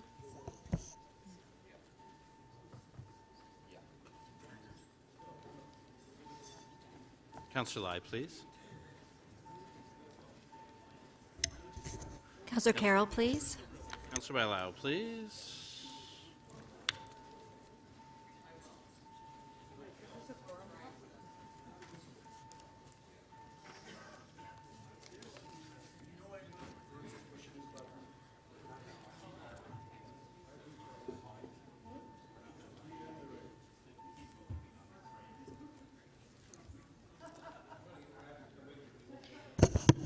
Madam Speaker, there are 22 members in the chamber. Quorum is present.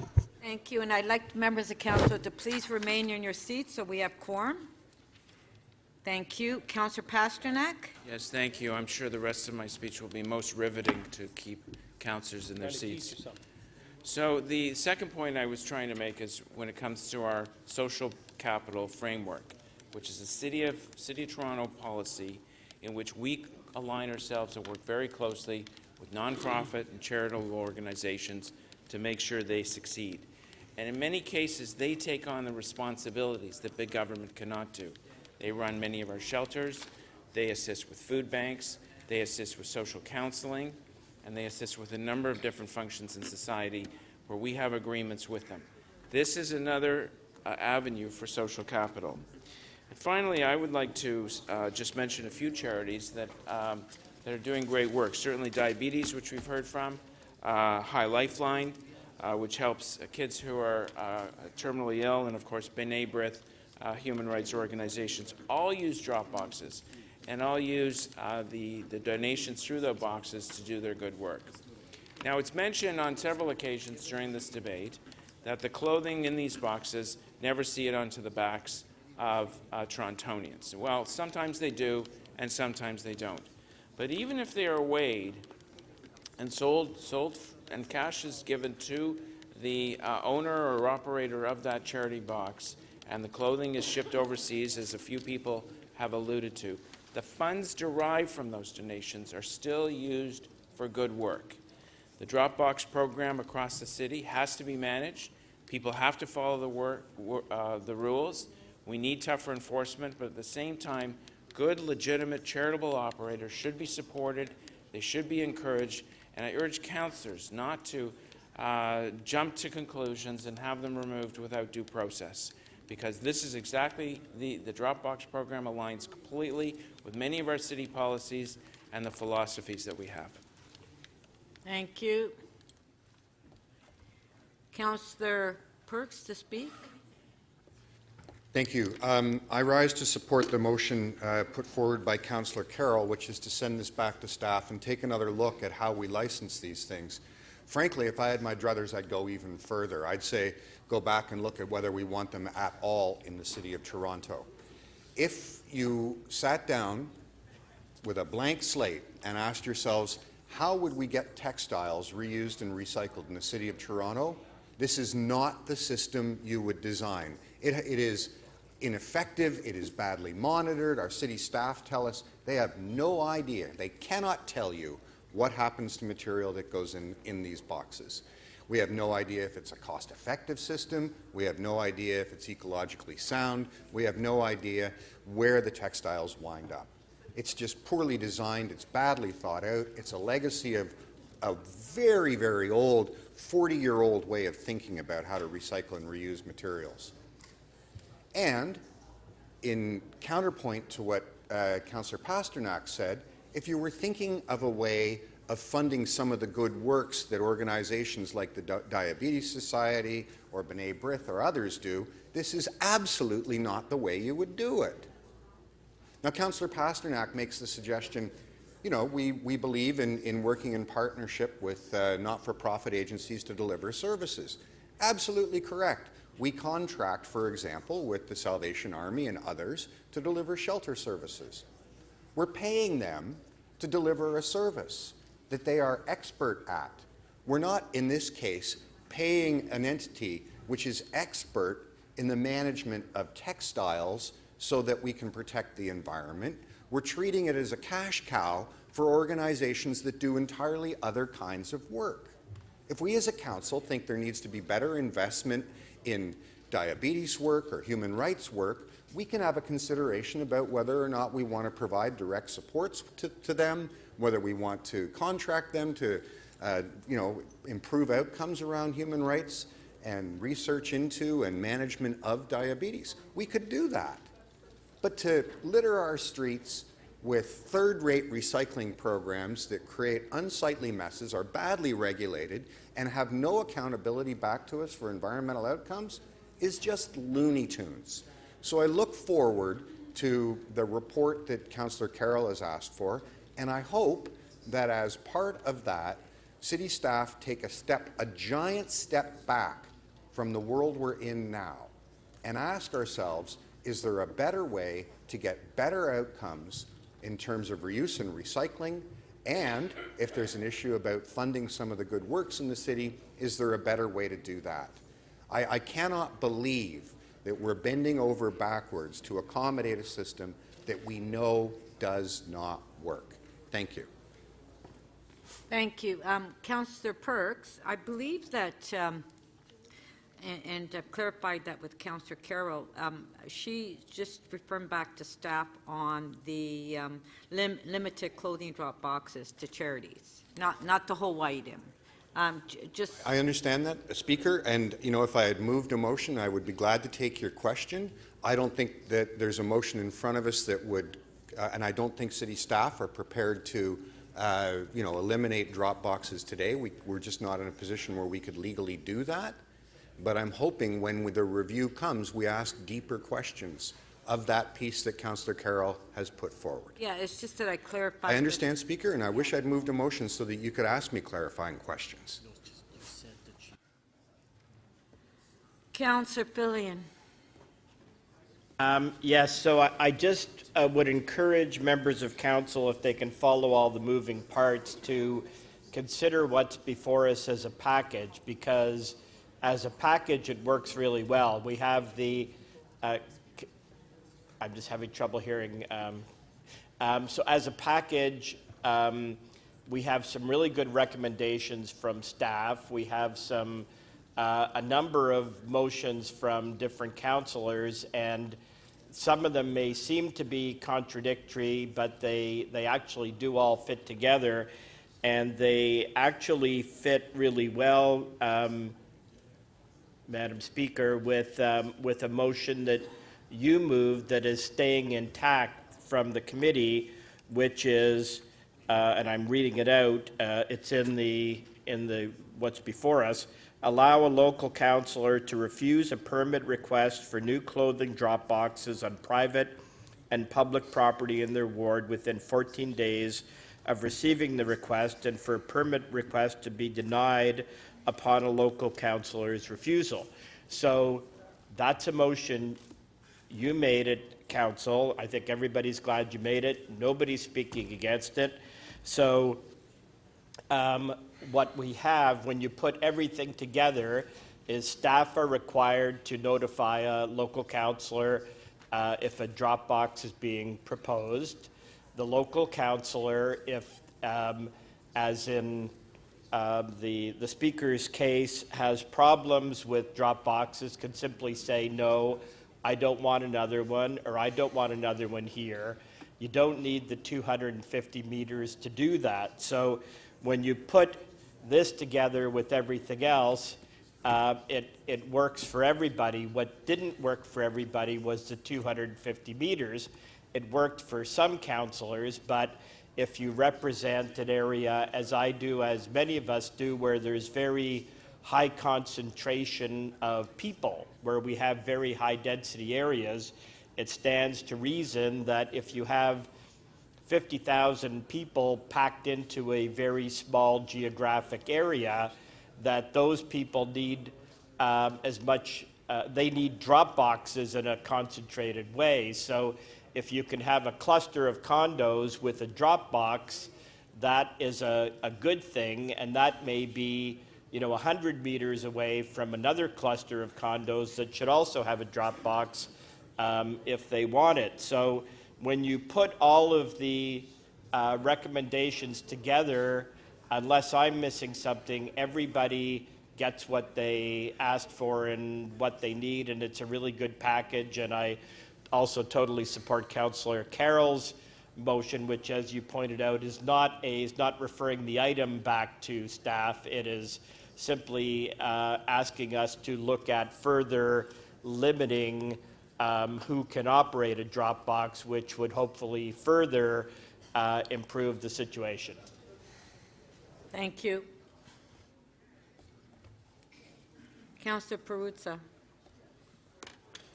Thank you, Speaker. Speaker, drop boxes have been an annoyance in neighborhoods for as long as I've been around. They're mostly illegal.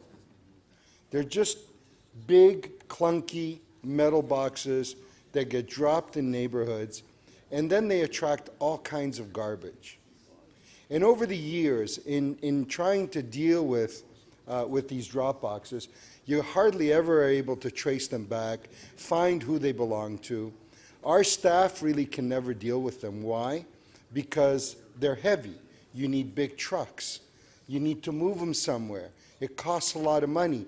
Then you need to hang on to them for a while. And it becomes very difficult to patrol or to police. So we set up these grand rules, and I get it. And in some cases, with those people, with those folks out there who are wanting to respect the rules, we'll follow them. But those aren't the folks that you want to go after. The ones that you want to go after are the ones that don't follow the rules, because they're the ones that create the problems. And it becomes very, very difficult. So I'm looking at the map that kind of like, map out where the drop boxes are. They have a tendency to be in the poor neighborhoods. That's where they drop them. Why?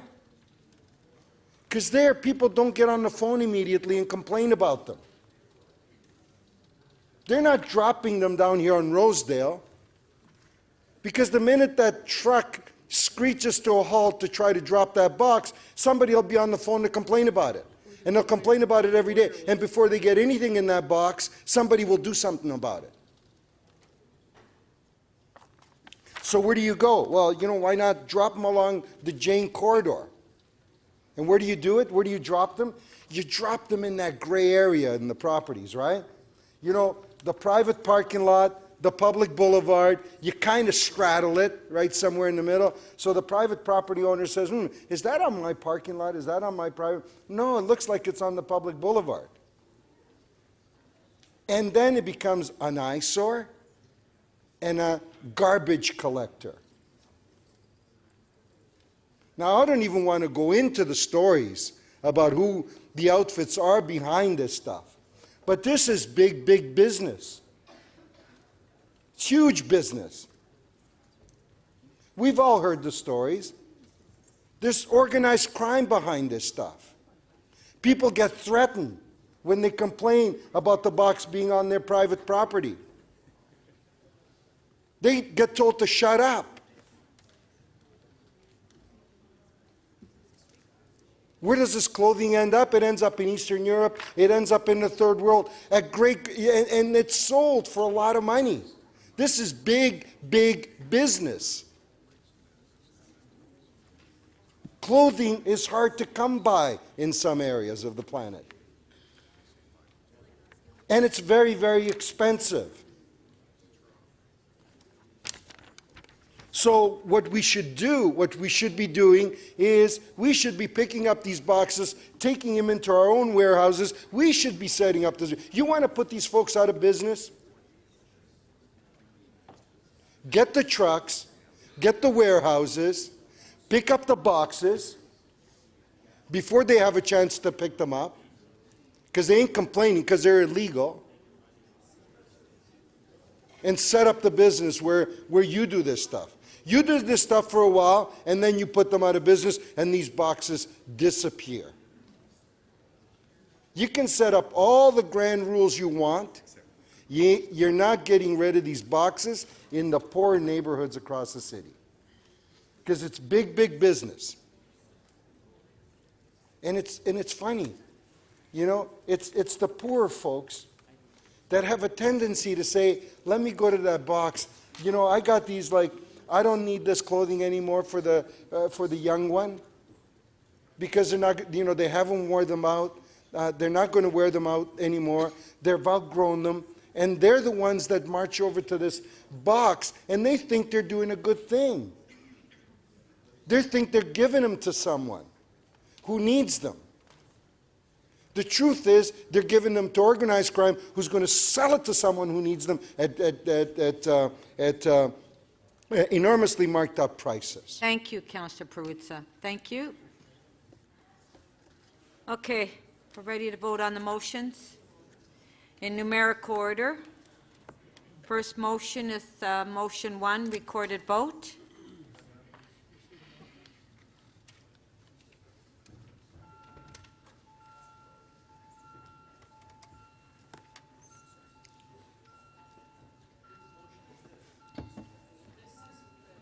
This is Councillor Ainsley's motion. Number 1.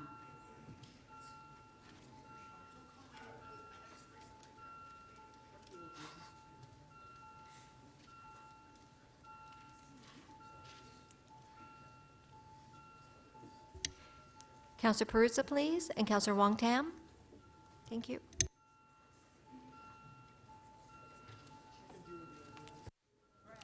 Councillor Bradford, please.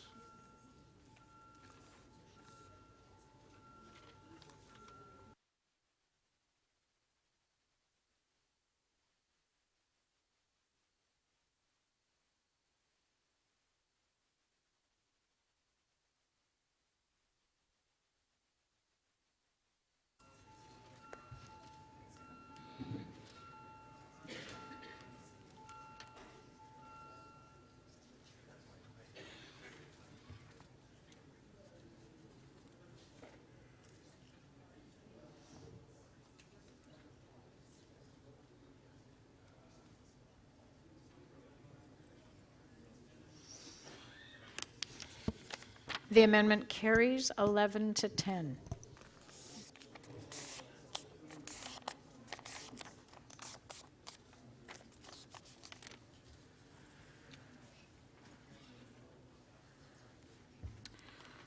Motion 2 by Councillor Holliday.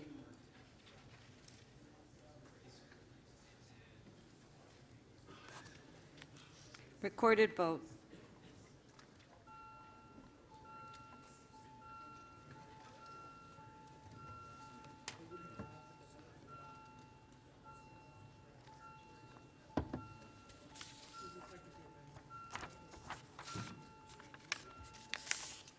Councillor Bradford, thank you.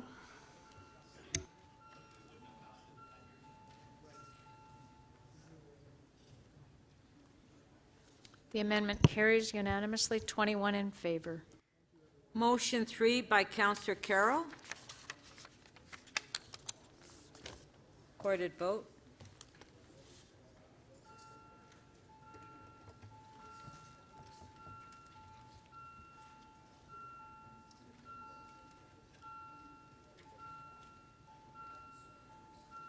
Councillor Karygiannis, please.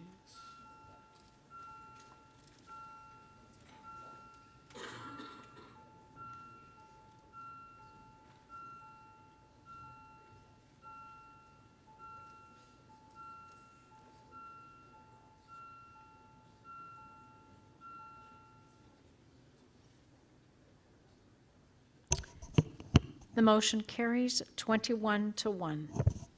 Item as amended, recorded vote.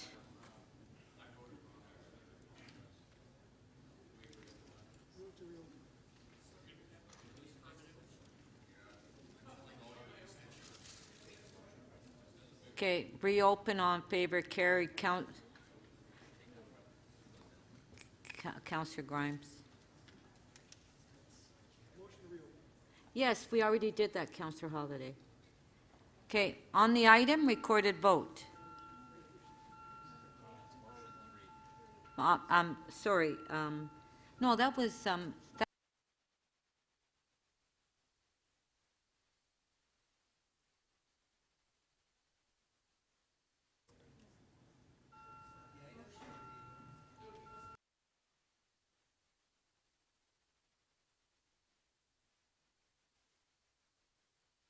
okay, on motion 3, recorded vote.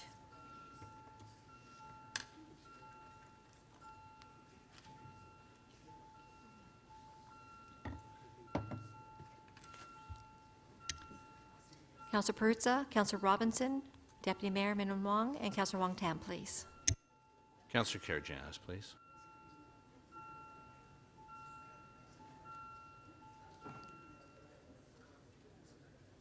The motion carries unanimously, 22 in favor.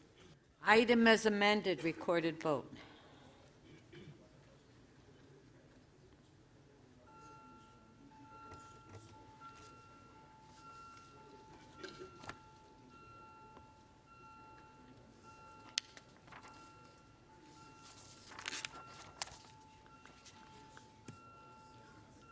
Councillor Perruzza, Councillor Cole, please, and Councillor Wong Tam, please.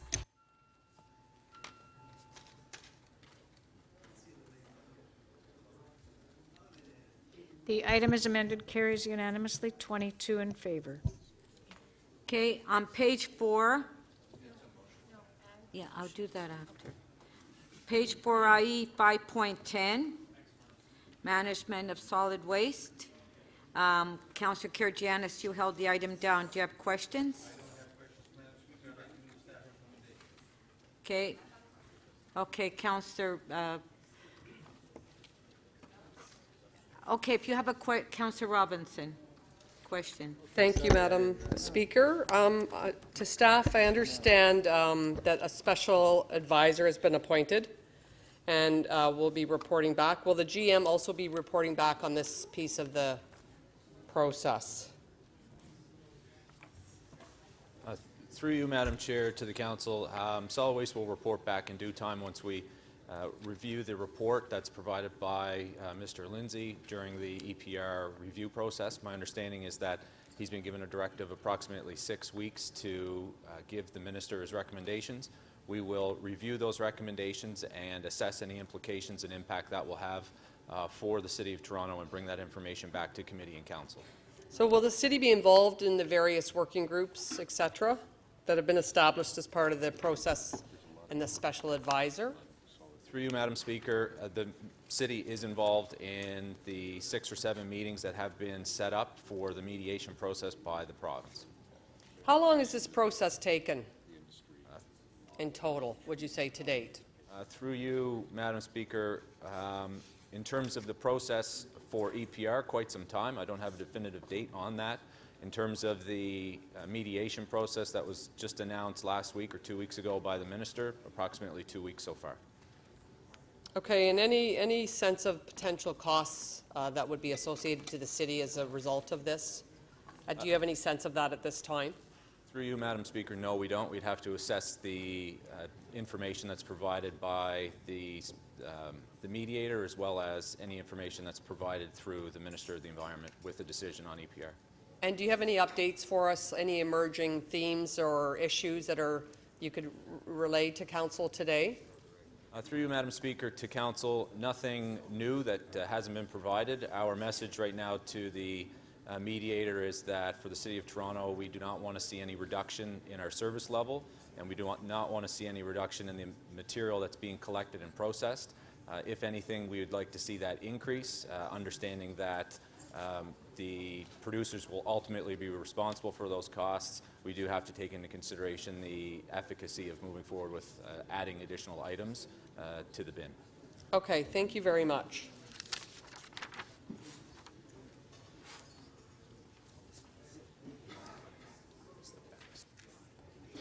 Are there any speakers to the item? So Councillor Karygiannis is moving the item. All in favor? Well, I don't know. Councillor Robinson, did you want to speak? Okay, all in favor? Carried. Our next item is page 4, PH 6.6. Councillor Robinson, you held the item down. Do you have questions? This is PH 6? Yes. Yes, I do.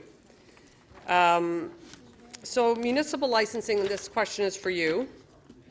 I understand you received 71 complaints, but even though we've had 71 complaints, no notices of violations or orders have been issued as a result of that. So I guess my question is, we have this new bylaw. This is about air quality in our city. I've seen, billowing dust coming from residential builds for entire summers, and so have my residents. Why are we not enforcing the bylaw that we've just implemented? So we are enforcing it. At the time the report was written, you're right, it was 71 complaints. That has gone up a bit. We do have notices of violation, 1 in April and 3 in May. So we are working towards providing notices to those who are violating and not meeting the bylaw. Okay, and just what are you doing on education to both the public and industry? Because it's a problem for both. So through the Speaker to the Councillor, it's something we have done extensive consultation with the industry. It is going to take some time. Some of these smaller operators We have to re-engage with Landscape Ontario to ensure that they are getting it out to their membership, that there is a new bylaw, there are requirements that need to follow, and we will work with various industries to continue this education piece. Okay, and then why would you, just kind of a philosophical question, but why are we seeing less notices of violation and orders for this, for dust versus some of the other issues identified in your report? Why would you say that's the case? Through the chair to the councillor, I would guess that again, it's because it's new. It's working with people on education. If it's something happening, we would get them to work in compliance with the bylaw, and if it continues to happen, we would then go with the notice of violations. I would imagine these to continue to go up, but or hopefully to stay steady if we do a better job on communicating with the industry. Okay, this morning I saw leaf blowers out blowing dust all over the place, creating billows of dust. And I know this is construction, but I'm just going to stray a little bit. Blowing the garbage, dust, debris onto city streets and into city parks. What are you doing on that file? Like, I understand, like at our last meeting, we talked about trying to rein in leaf blowing in the city. That didn't happen. And there is controversy around whether it's has environmental impacts on air quality. I believe it does. I think you don't. But bottom line is, what are you doing about things like that, where they're literally having 2-3 leaf blowers blowing it into the street, as well as parks? Our city parks, city property. So again, we do not regulate contractors. Whether they're using and putting dust into the streets, into parks, it's not something we can. Noise is the biggest issue with leaf blowers, and that's right. Something that went through earlier this year that comes into effect in October 1st, which is going to allow us to have quantitative measures to enforce against that. What industry is doing to clear streets in the spring and parks in the spring is not necessarily something that's covered by this particular report. Okay, thank you very much. Thank you. Okay, speakers, Councillor Robinson to speak. You're not going to speak. So on the item, on favor, carried. Page 4, PH 6.8. Councillor Karygiannis, you held the item down. This is on the sign bylaw. Just one sec, okay. Do you have questions? No, Madam Speaker, I don't have questions, and Councillor Perks has questions. Councillor Perks. Thank you. To the sign staff, building staff, thank you for being here. When this item came to committee, you wrote a report opposing or recommending that we not grant the applicant his request here. Could you just briefly explain why? Through the Speaker, that is correct. When this went to committee, we recommended refusal of the report for a number of reasons. One was the hours of operation for the digital sign. Second was the actual size of the sign. It was 3 times larger than what we would normally permit in this area, and it was about 8 meters higher than what we would normally permit.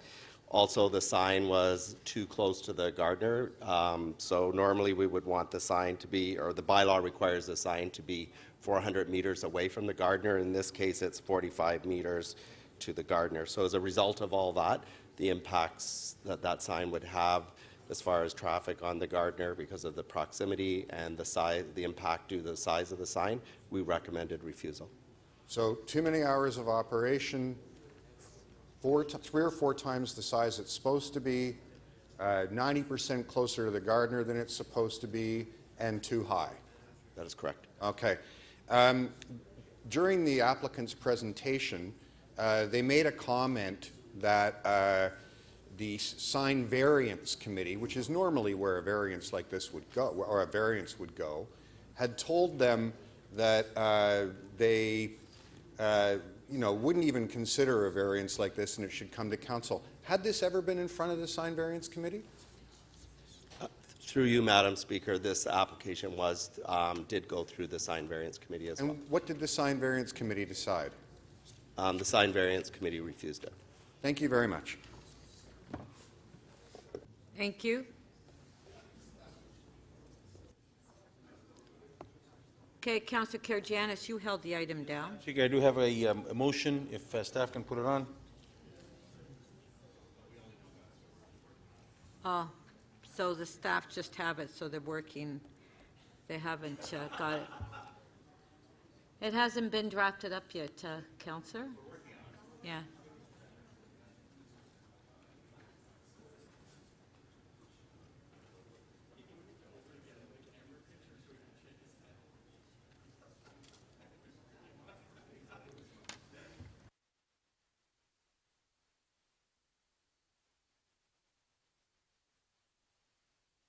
Okay, Councillor, it's on the screen.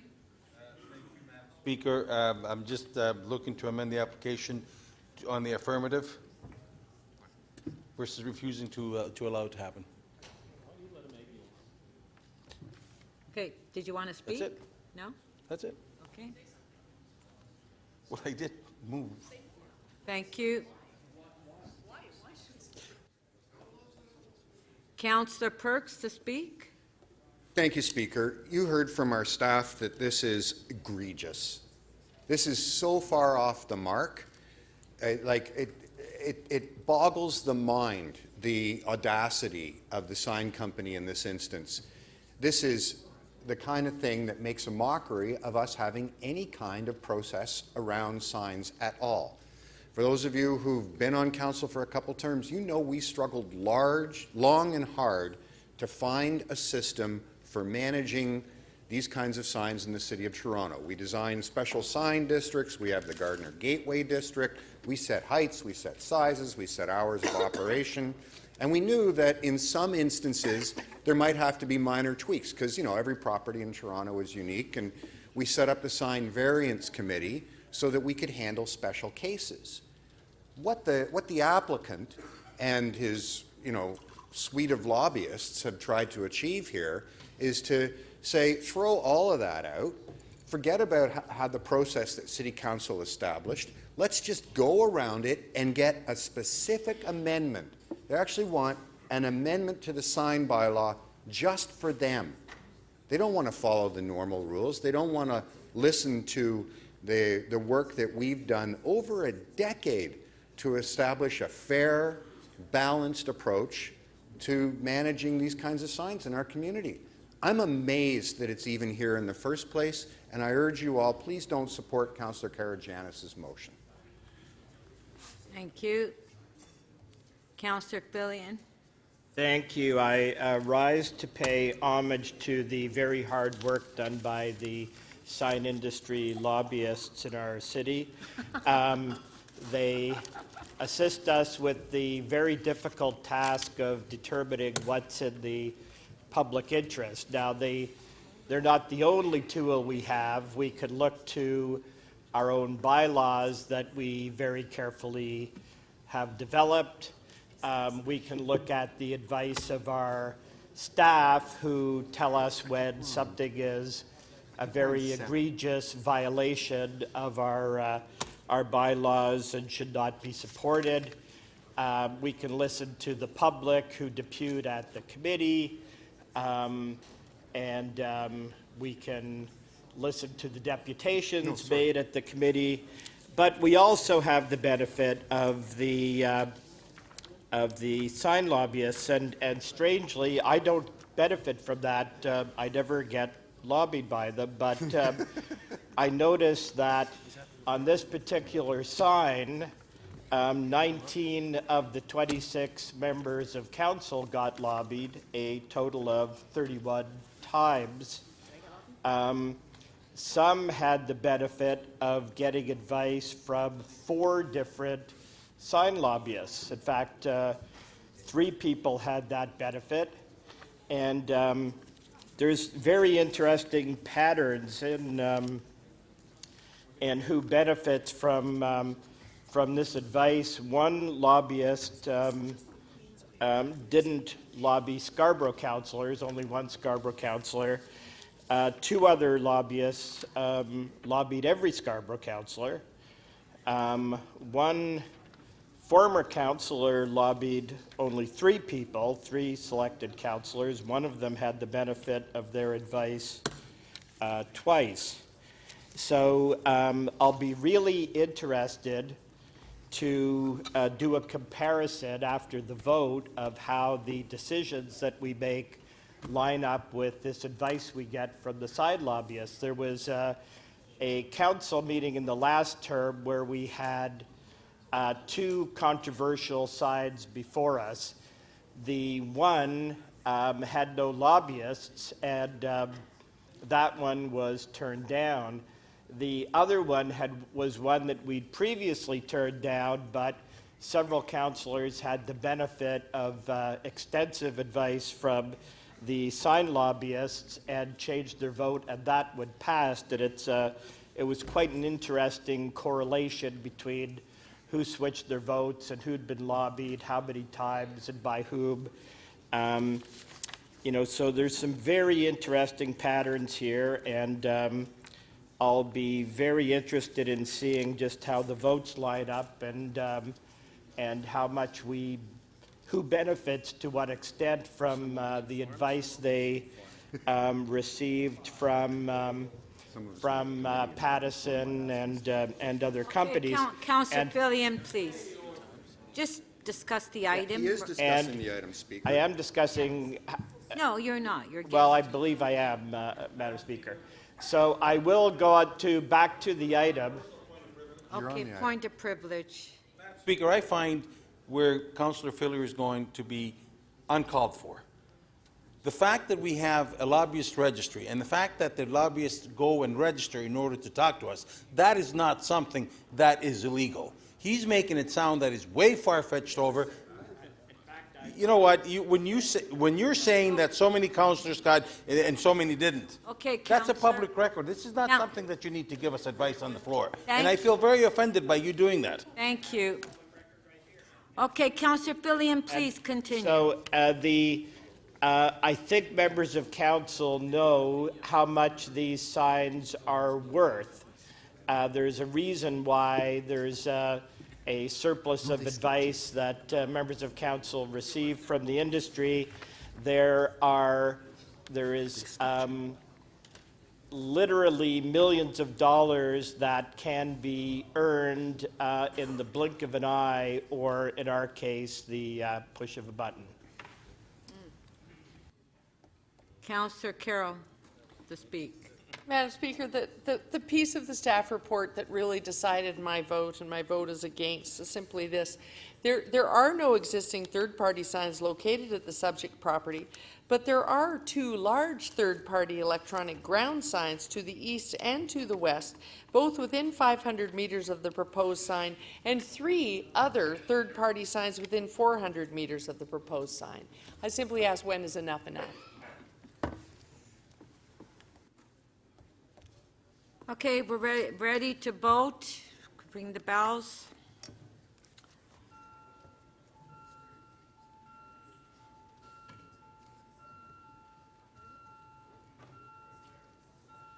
Put the motion is on the screen.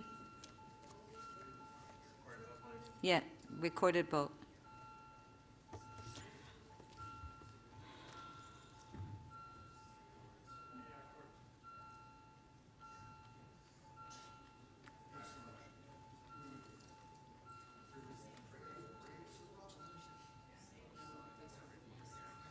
Councillor Layton, please.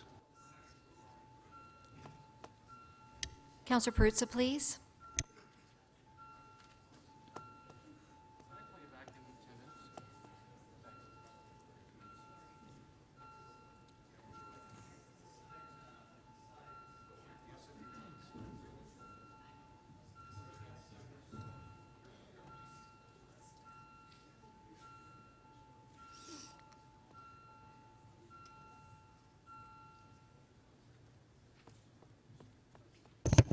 The motion does not, the item does not carry. The vote is, yes, the motion does not carry. The vote is 9-12.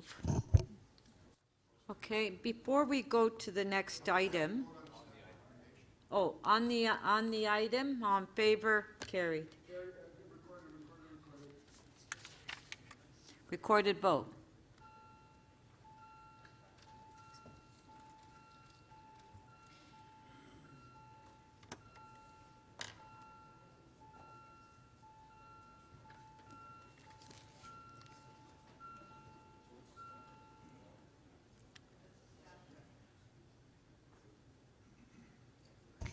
The item is adopted, 16 to 5. Okay, before we go to the next item, I have, there's a number of members' motions that we'd like to introduce. Who's first? Who's first?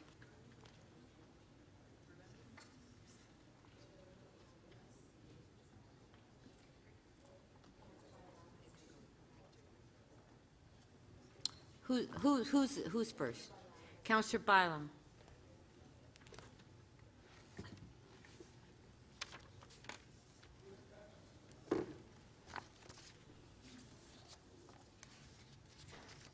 Okay, would you like to introduce Yes, I'd it? like to introduce this motion. The reason for urgency is that we have to have a decision before July 3rd.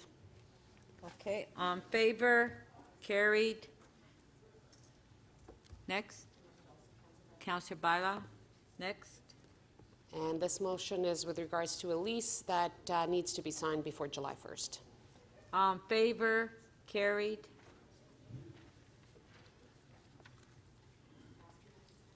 Councillor Pasternak.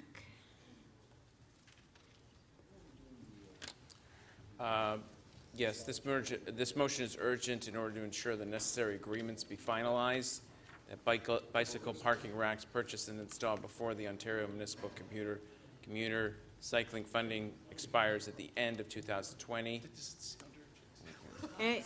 What? No, that's not urgent. On favor, carried.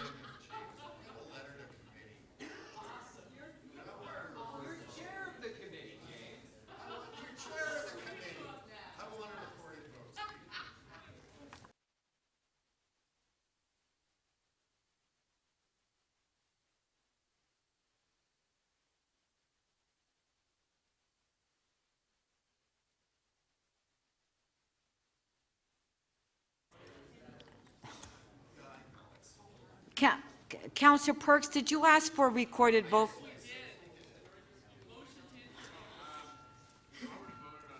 That's what I said. Recorded vote.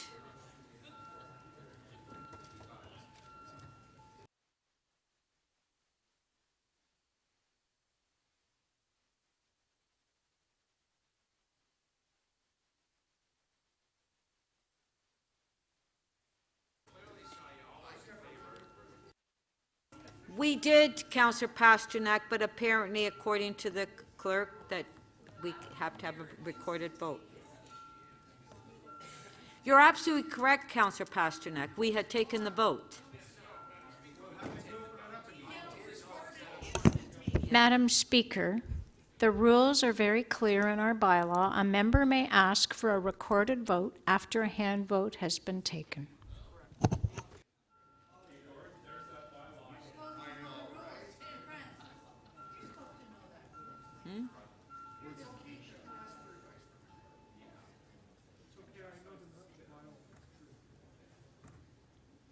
All right. The results of the vote are 14 to 8. The item is not added to the agenda because the required two-thirds majority was not achieved.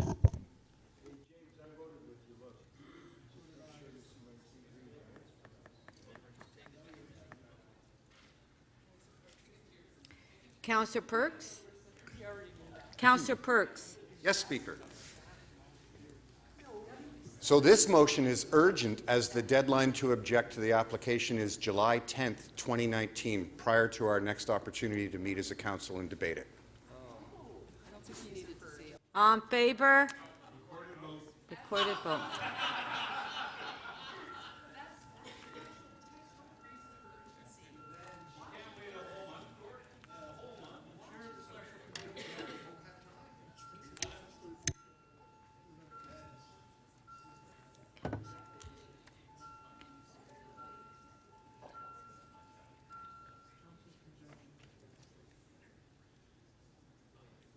The motion is added to the agenda. The vote is 20 to 3.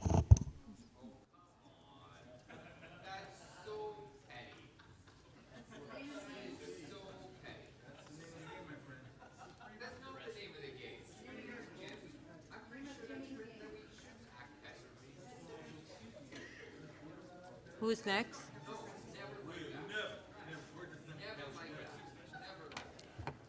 Okay, please, Councillor Layton, Councillor Fletcher, Councillor, I'm sorry, who's next? Councillor Cressy. I voted with. A note went out. A note went out. Your microphone's on, Joe. This is urgency as the event takes place on July the 7th before we can't have a time to meet again.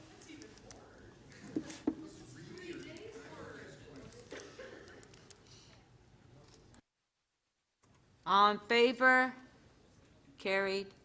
I'm waiting for someone to say a recorded vote. Everyone likes that bylaw?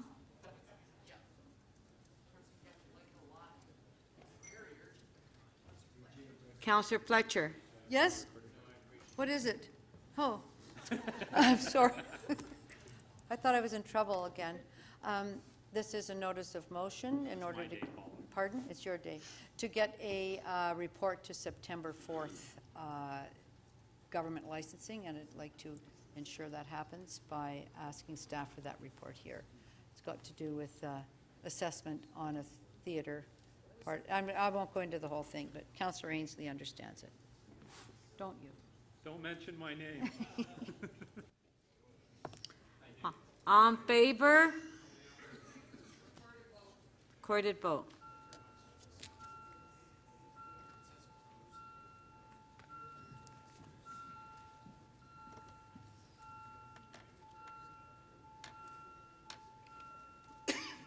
Councillor Karygiannis, please, and thank you.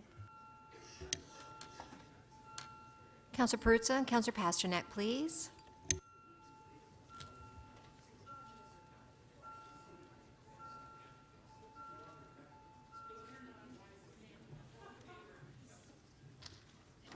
The motion is added to the agenda. The vote is 22 to 1.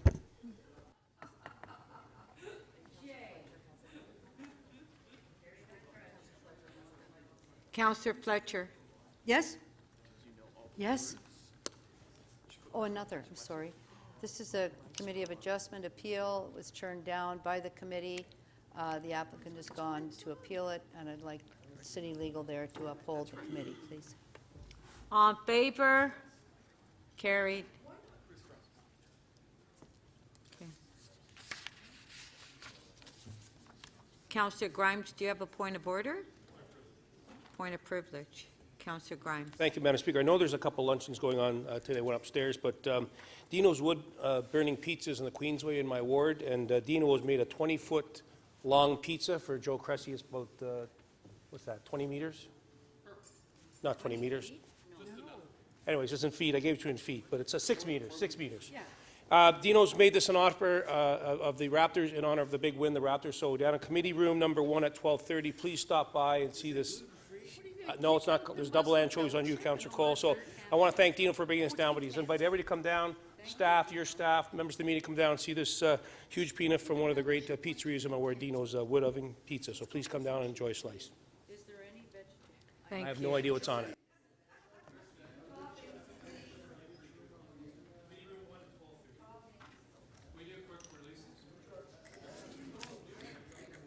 Page 4, PH 6.12. Councillor Karygiannis. Questions to staff? Okay. How long has this sign been up that's there right now? Through you, Madam Speaker, the current sign has been there since 2009. Was there a static roof sign permitted before? Through you, Madam Speaker, there was a static sign there before that was permitted. Since when? 2003. Okay. Have you received any complaints from any of the residents in the area? Through you, Madam Speaker, we haven't received any complaints around the impact of the sign. There was a complaint back in 2009 about the conversion of the sign being illegal. That was 10 years ago. That's correct. How much money does the sign bring into the city? What's the rent? Through you, Madam Speaker, I'm not aware of what that number is. Would it be 5,000, 10,000, 24,000 annually? Through you, Madam Speaker, I've been informed it would be between 10 and 13,000. Would you be surprised if I were to let you know that it was $24,000 per annum? Through you, Madam Speaker, that's what it used to be. Okay, would you be surprised that if I would told you since this sign has been up, the city has collected close to $250,000? Through you, Madam Speaker, that seems appropriate. Okay. I've sent a letter of support. I have got no complaints. I'm just wondering, since this has been up and it's been permitted for the last 10 years, I realize we changed, but if we collected $216,000 or close to $250,000, what has that money been used for? Can you tell me what we use that money for as a city? Through you, Madam Speaker, I can't answer what the money is used for. In our analysis of the sign, we look at it from the performance of the sign and the impact, all of those factors, to determine our recommendation. So they're allowed to, non-conforming, and they're still paying the rent. I mean, we do collect their money. We do take their money, correct? Through you, Madam Speaker, the sign is not legal non-conforming. But we do take their rent. Through you, Madam Speaker, that is correct. So if we find out that it's legal non-conforming and vote against this today, are we going to give them back their money?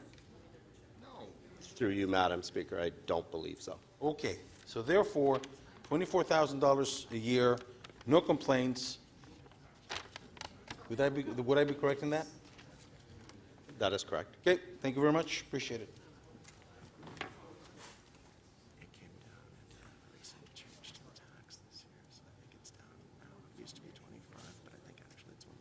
Councillor Perks. Thank you very much. To the Chief Building Official. So what was the advice that you gave Council on this sign? Through you, Madam Speaker, do you mean Council or a committee? Well, Council via committee, yes. Through you, Madam Speaker, we recommended refusal of this application. Why did you recommend refusal of this application? Through you, Madam Speaker, there were a number of concerns about this sign. One is that it's a rooftop sign, which is a prohibited sign type. The sign also is within 110 meters of a residential building, and it potentially can have impact on that building. It's also within 30 meters of an intersection, where it could potentially have impacts on traffic.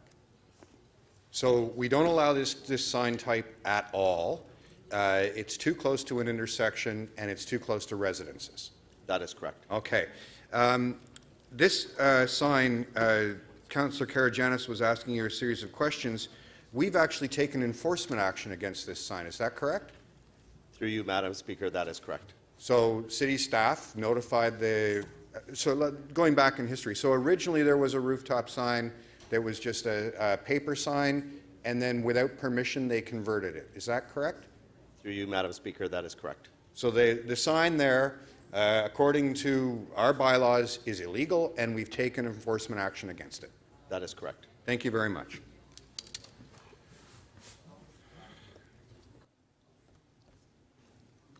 Councillor Carroll, questions?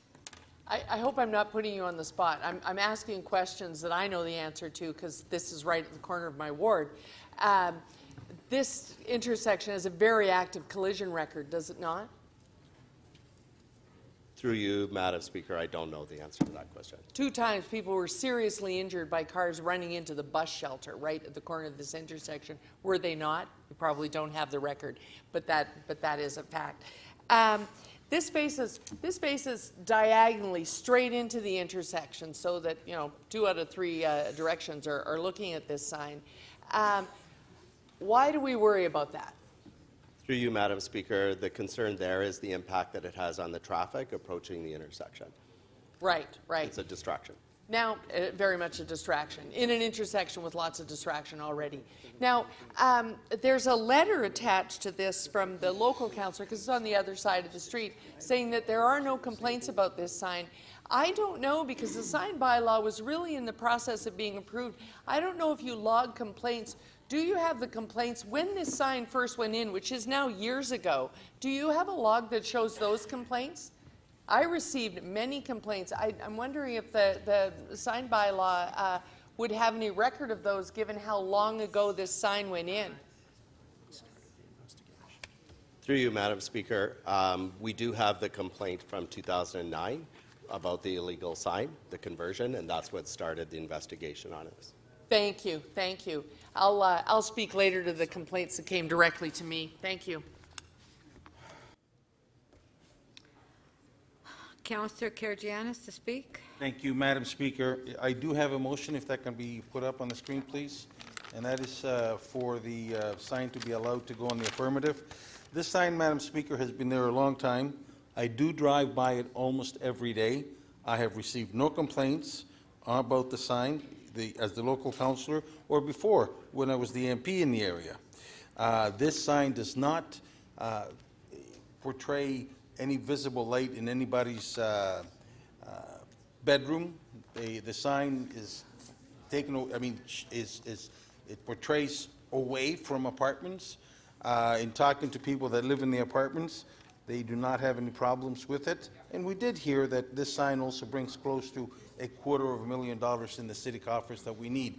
When we're in the time of a budget and the time of needing money, I don't see why we would turn away something that is bringing us money. I really do not understand. Now, Councillor Shelley Carroll says she has complaints about the sign. There's no apartment buildings on her side across the street. I know that there could be some future apartment buildings, and certainly we can take a look at that sign when these apartment buildings are put up in 5 or 10 years from now. But there's certainly no impact that I know of any accidents that have been caused because of the sign. Yes, there's been accidents. There's been accidents just farther up on Victoria Park and Kennedy. At Victoria Park and Finch, which is one of the intersections which is highly, and that has absolutely no sign. So attributing the two accidents that the Councillor Carroll speaks about to the signs, I find that not to be substantial. We do all have collisions, and to say that this sign is responsible for those collisions, I don't think that's a viable suggestion. So I do recommend to my colleagues to vote on this. This sign brings in money. Thank you, Madam Speaker. Thank you. Councillor Carroll to speak. Councillors, it is absolutely true that billboards bring in money. They bring in arts and culture money. Lovely, lovely arts and culture money. And when we adopted that bylaw, one of the dangers, one of the pitfalls that people worried we might fall into is, let's say yes and get a little more arts money. Let's get a little more arts money. It was the arts community themselves. It was the arts community that said, don't sell out. Don't sell out the city on our behalf. We will work with you and we will make the best use of whatever comes to us through billboard tax, but don't create so much visual pollution that this is no longer a city of arts. So let me take you to this intersection. This is at the intersection of Victoria Park and Shepherd. It is the nexus of two of the most heavily loaded bus routes in the city.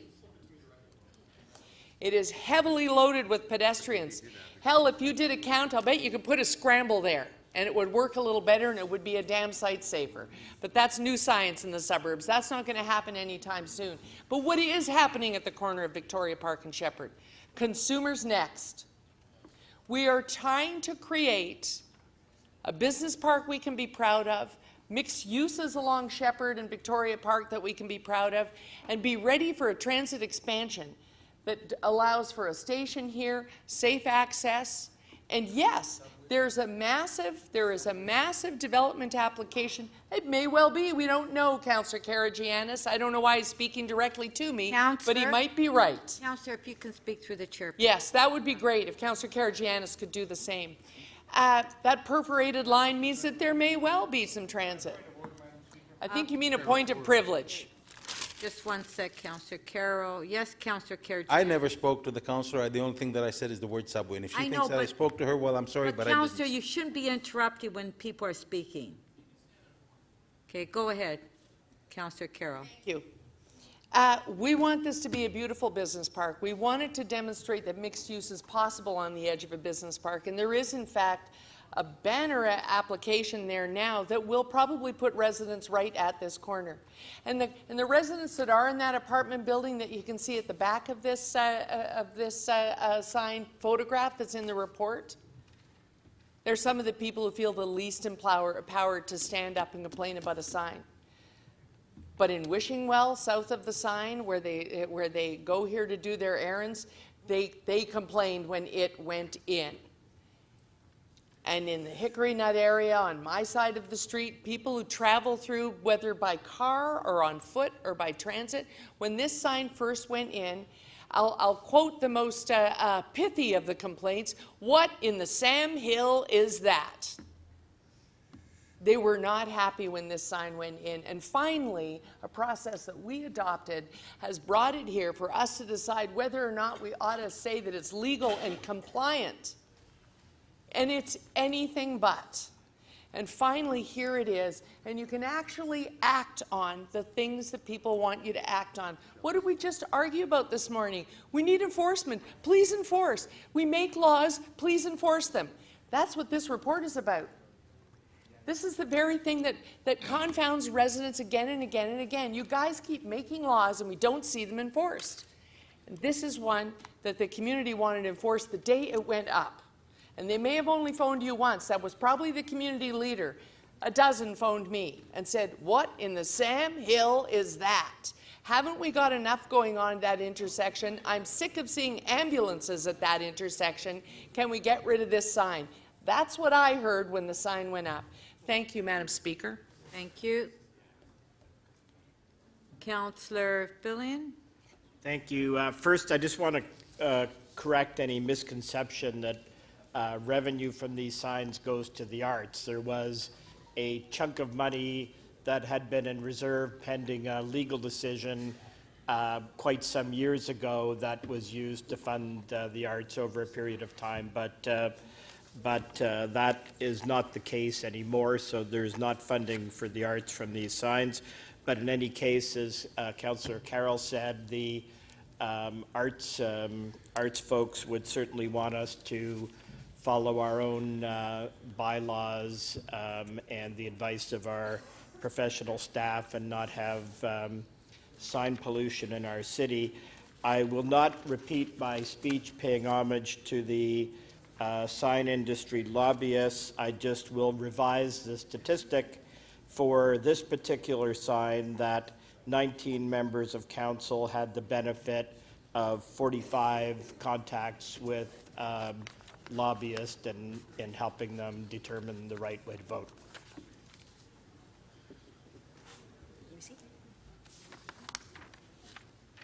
Thank you. Councillor Perks. I just wanted to pick up on a point that Councillor Fillion made. The reason that that money from the sign industry had to go into a reserve fund is that when we try to pass sign bylaws in the City of Toronto, we get taken to court. Even sometimes when we make decisions on signs, we get taken to court. You'll recall the process used to go through Community Council rather than Planning and Growth, and lawyers for a firm which has lobbied on this actually launched a court action naming each member of the Community Council who voted against a sign from that firm. Now, luckily, the court upheld our right to make these decisions in the public interest, and I encourage you all to consider the public interest when you vote on this sign. Okay.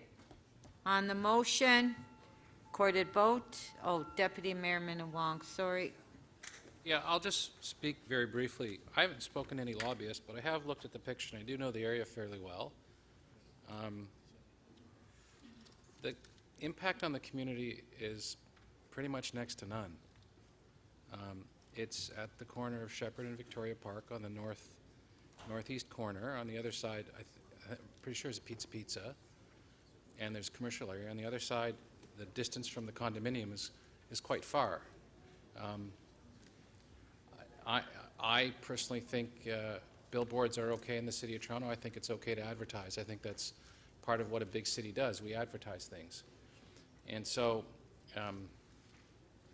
I don't think there's much impact on this particular community, and I'm going to be supporting this application. Thank you. So on the motion, recorded vote.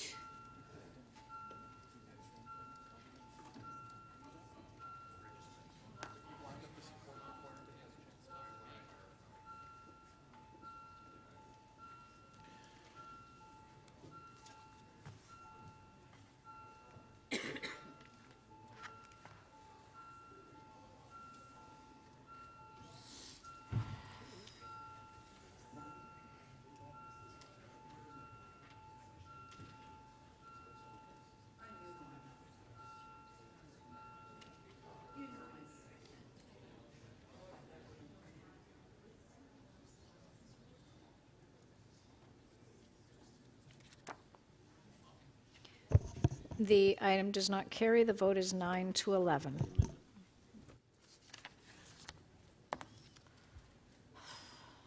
Okay.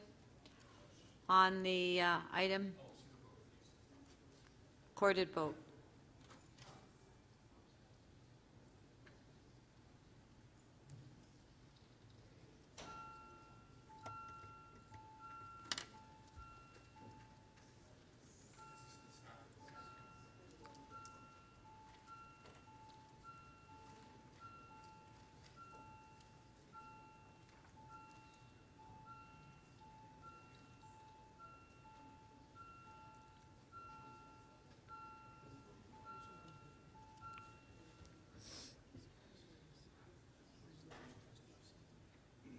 The item is adopted 13 to 7.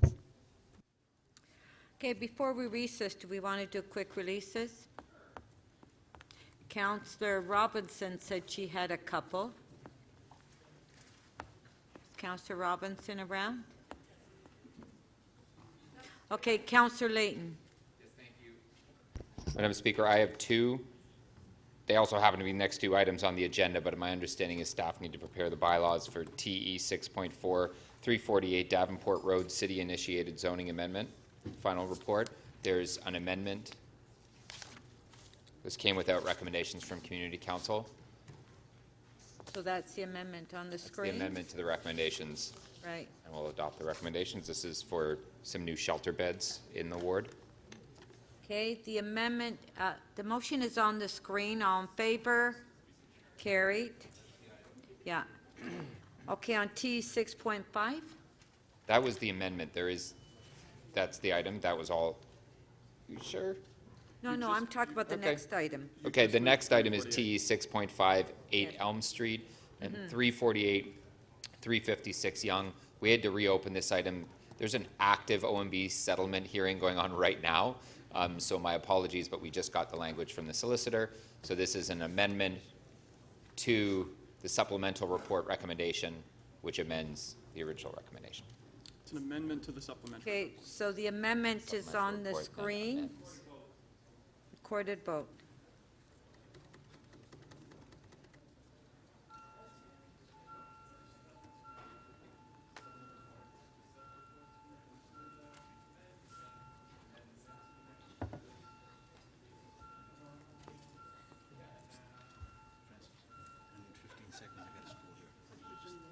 Councillor Bradford, please.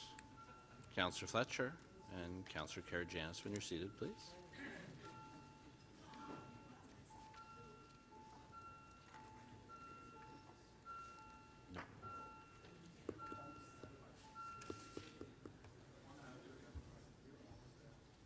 The amendment carries unanimously, 22 in favor.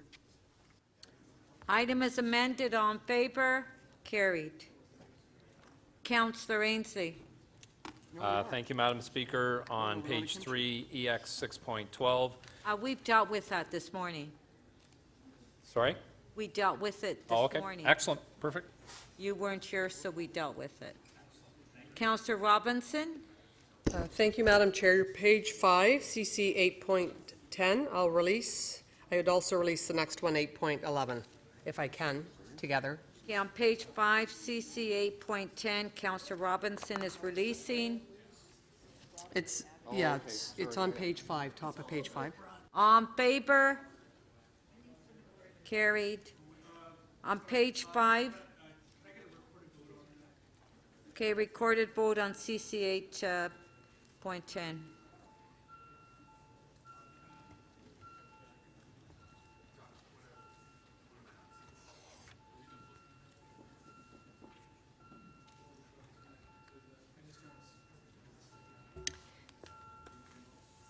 Counselor Carroll, please. Counselor Filion and Counselor Wong Tam, please. Counselor Fletcher, Counselor Karygiannis, please.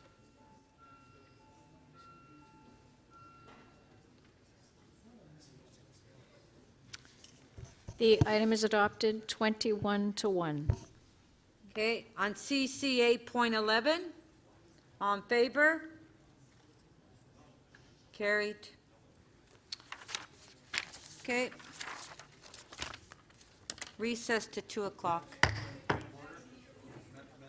Oh, sorry, Councillor Karygiannis. Madam Speaker, in a point of order, I'd like to welcome to our meeting here today at Council a school from my ward, Sir Samuel Steele, Mrs. Themis Drakos, which is a teacher, Joanne Kuvalakis, Adak Shu, Stephanie James, Mrs. Mubashir, and grade 5 students from Sir Samuel Steele. And I do welcome to the City of Toronto Council.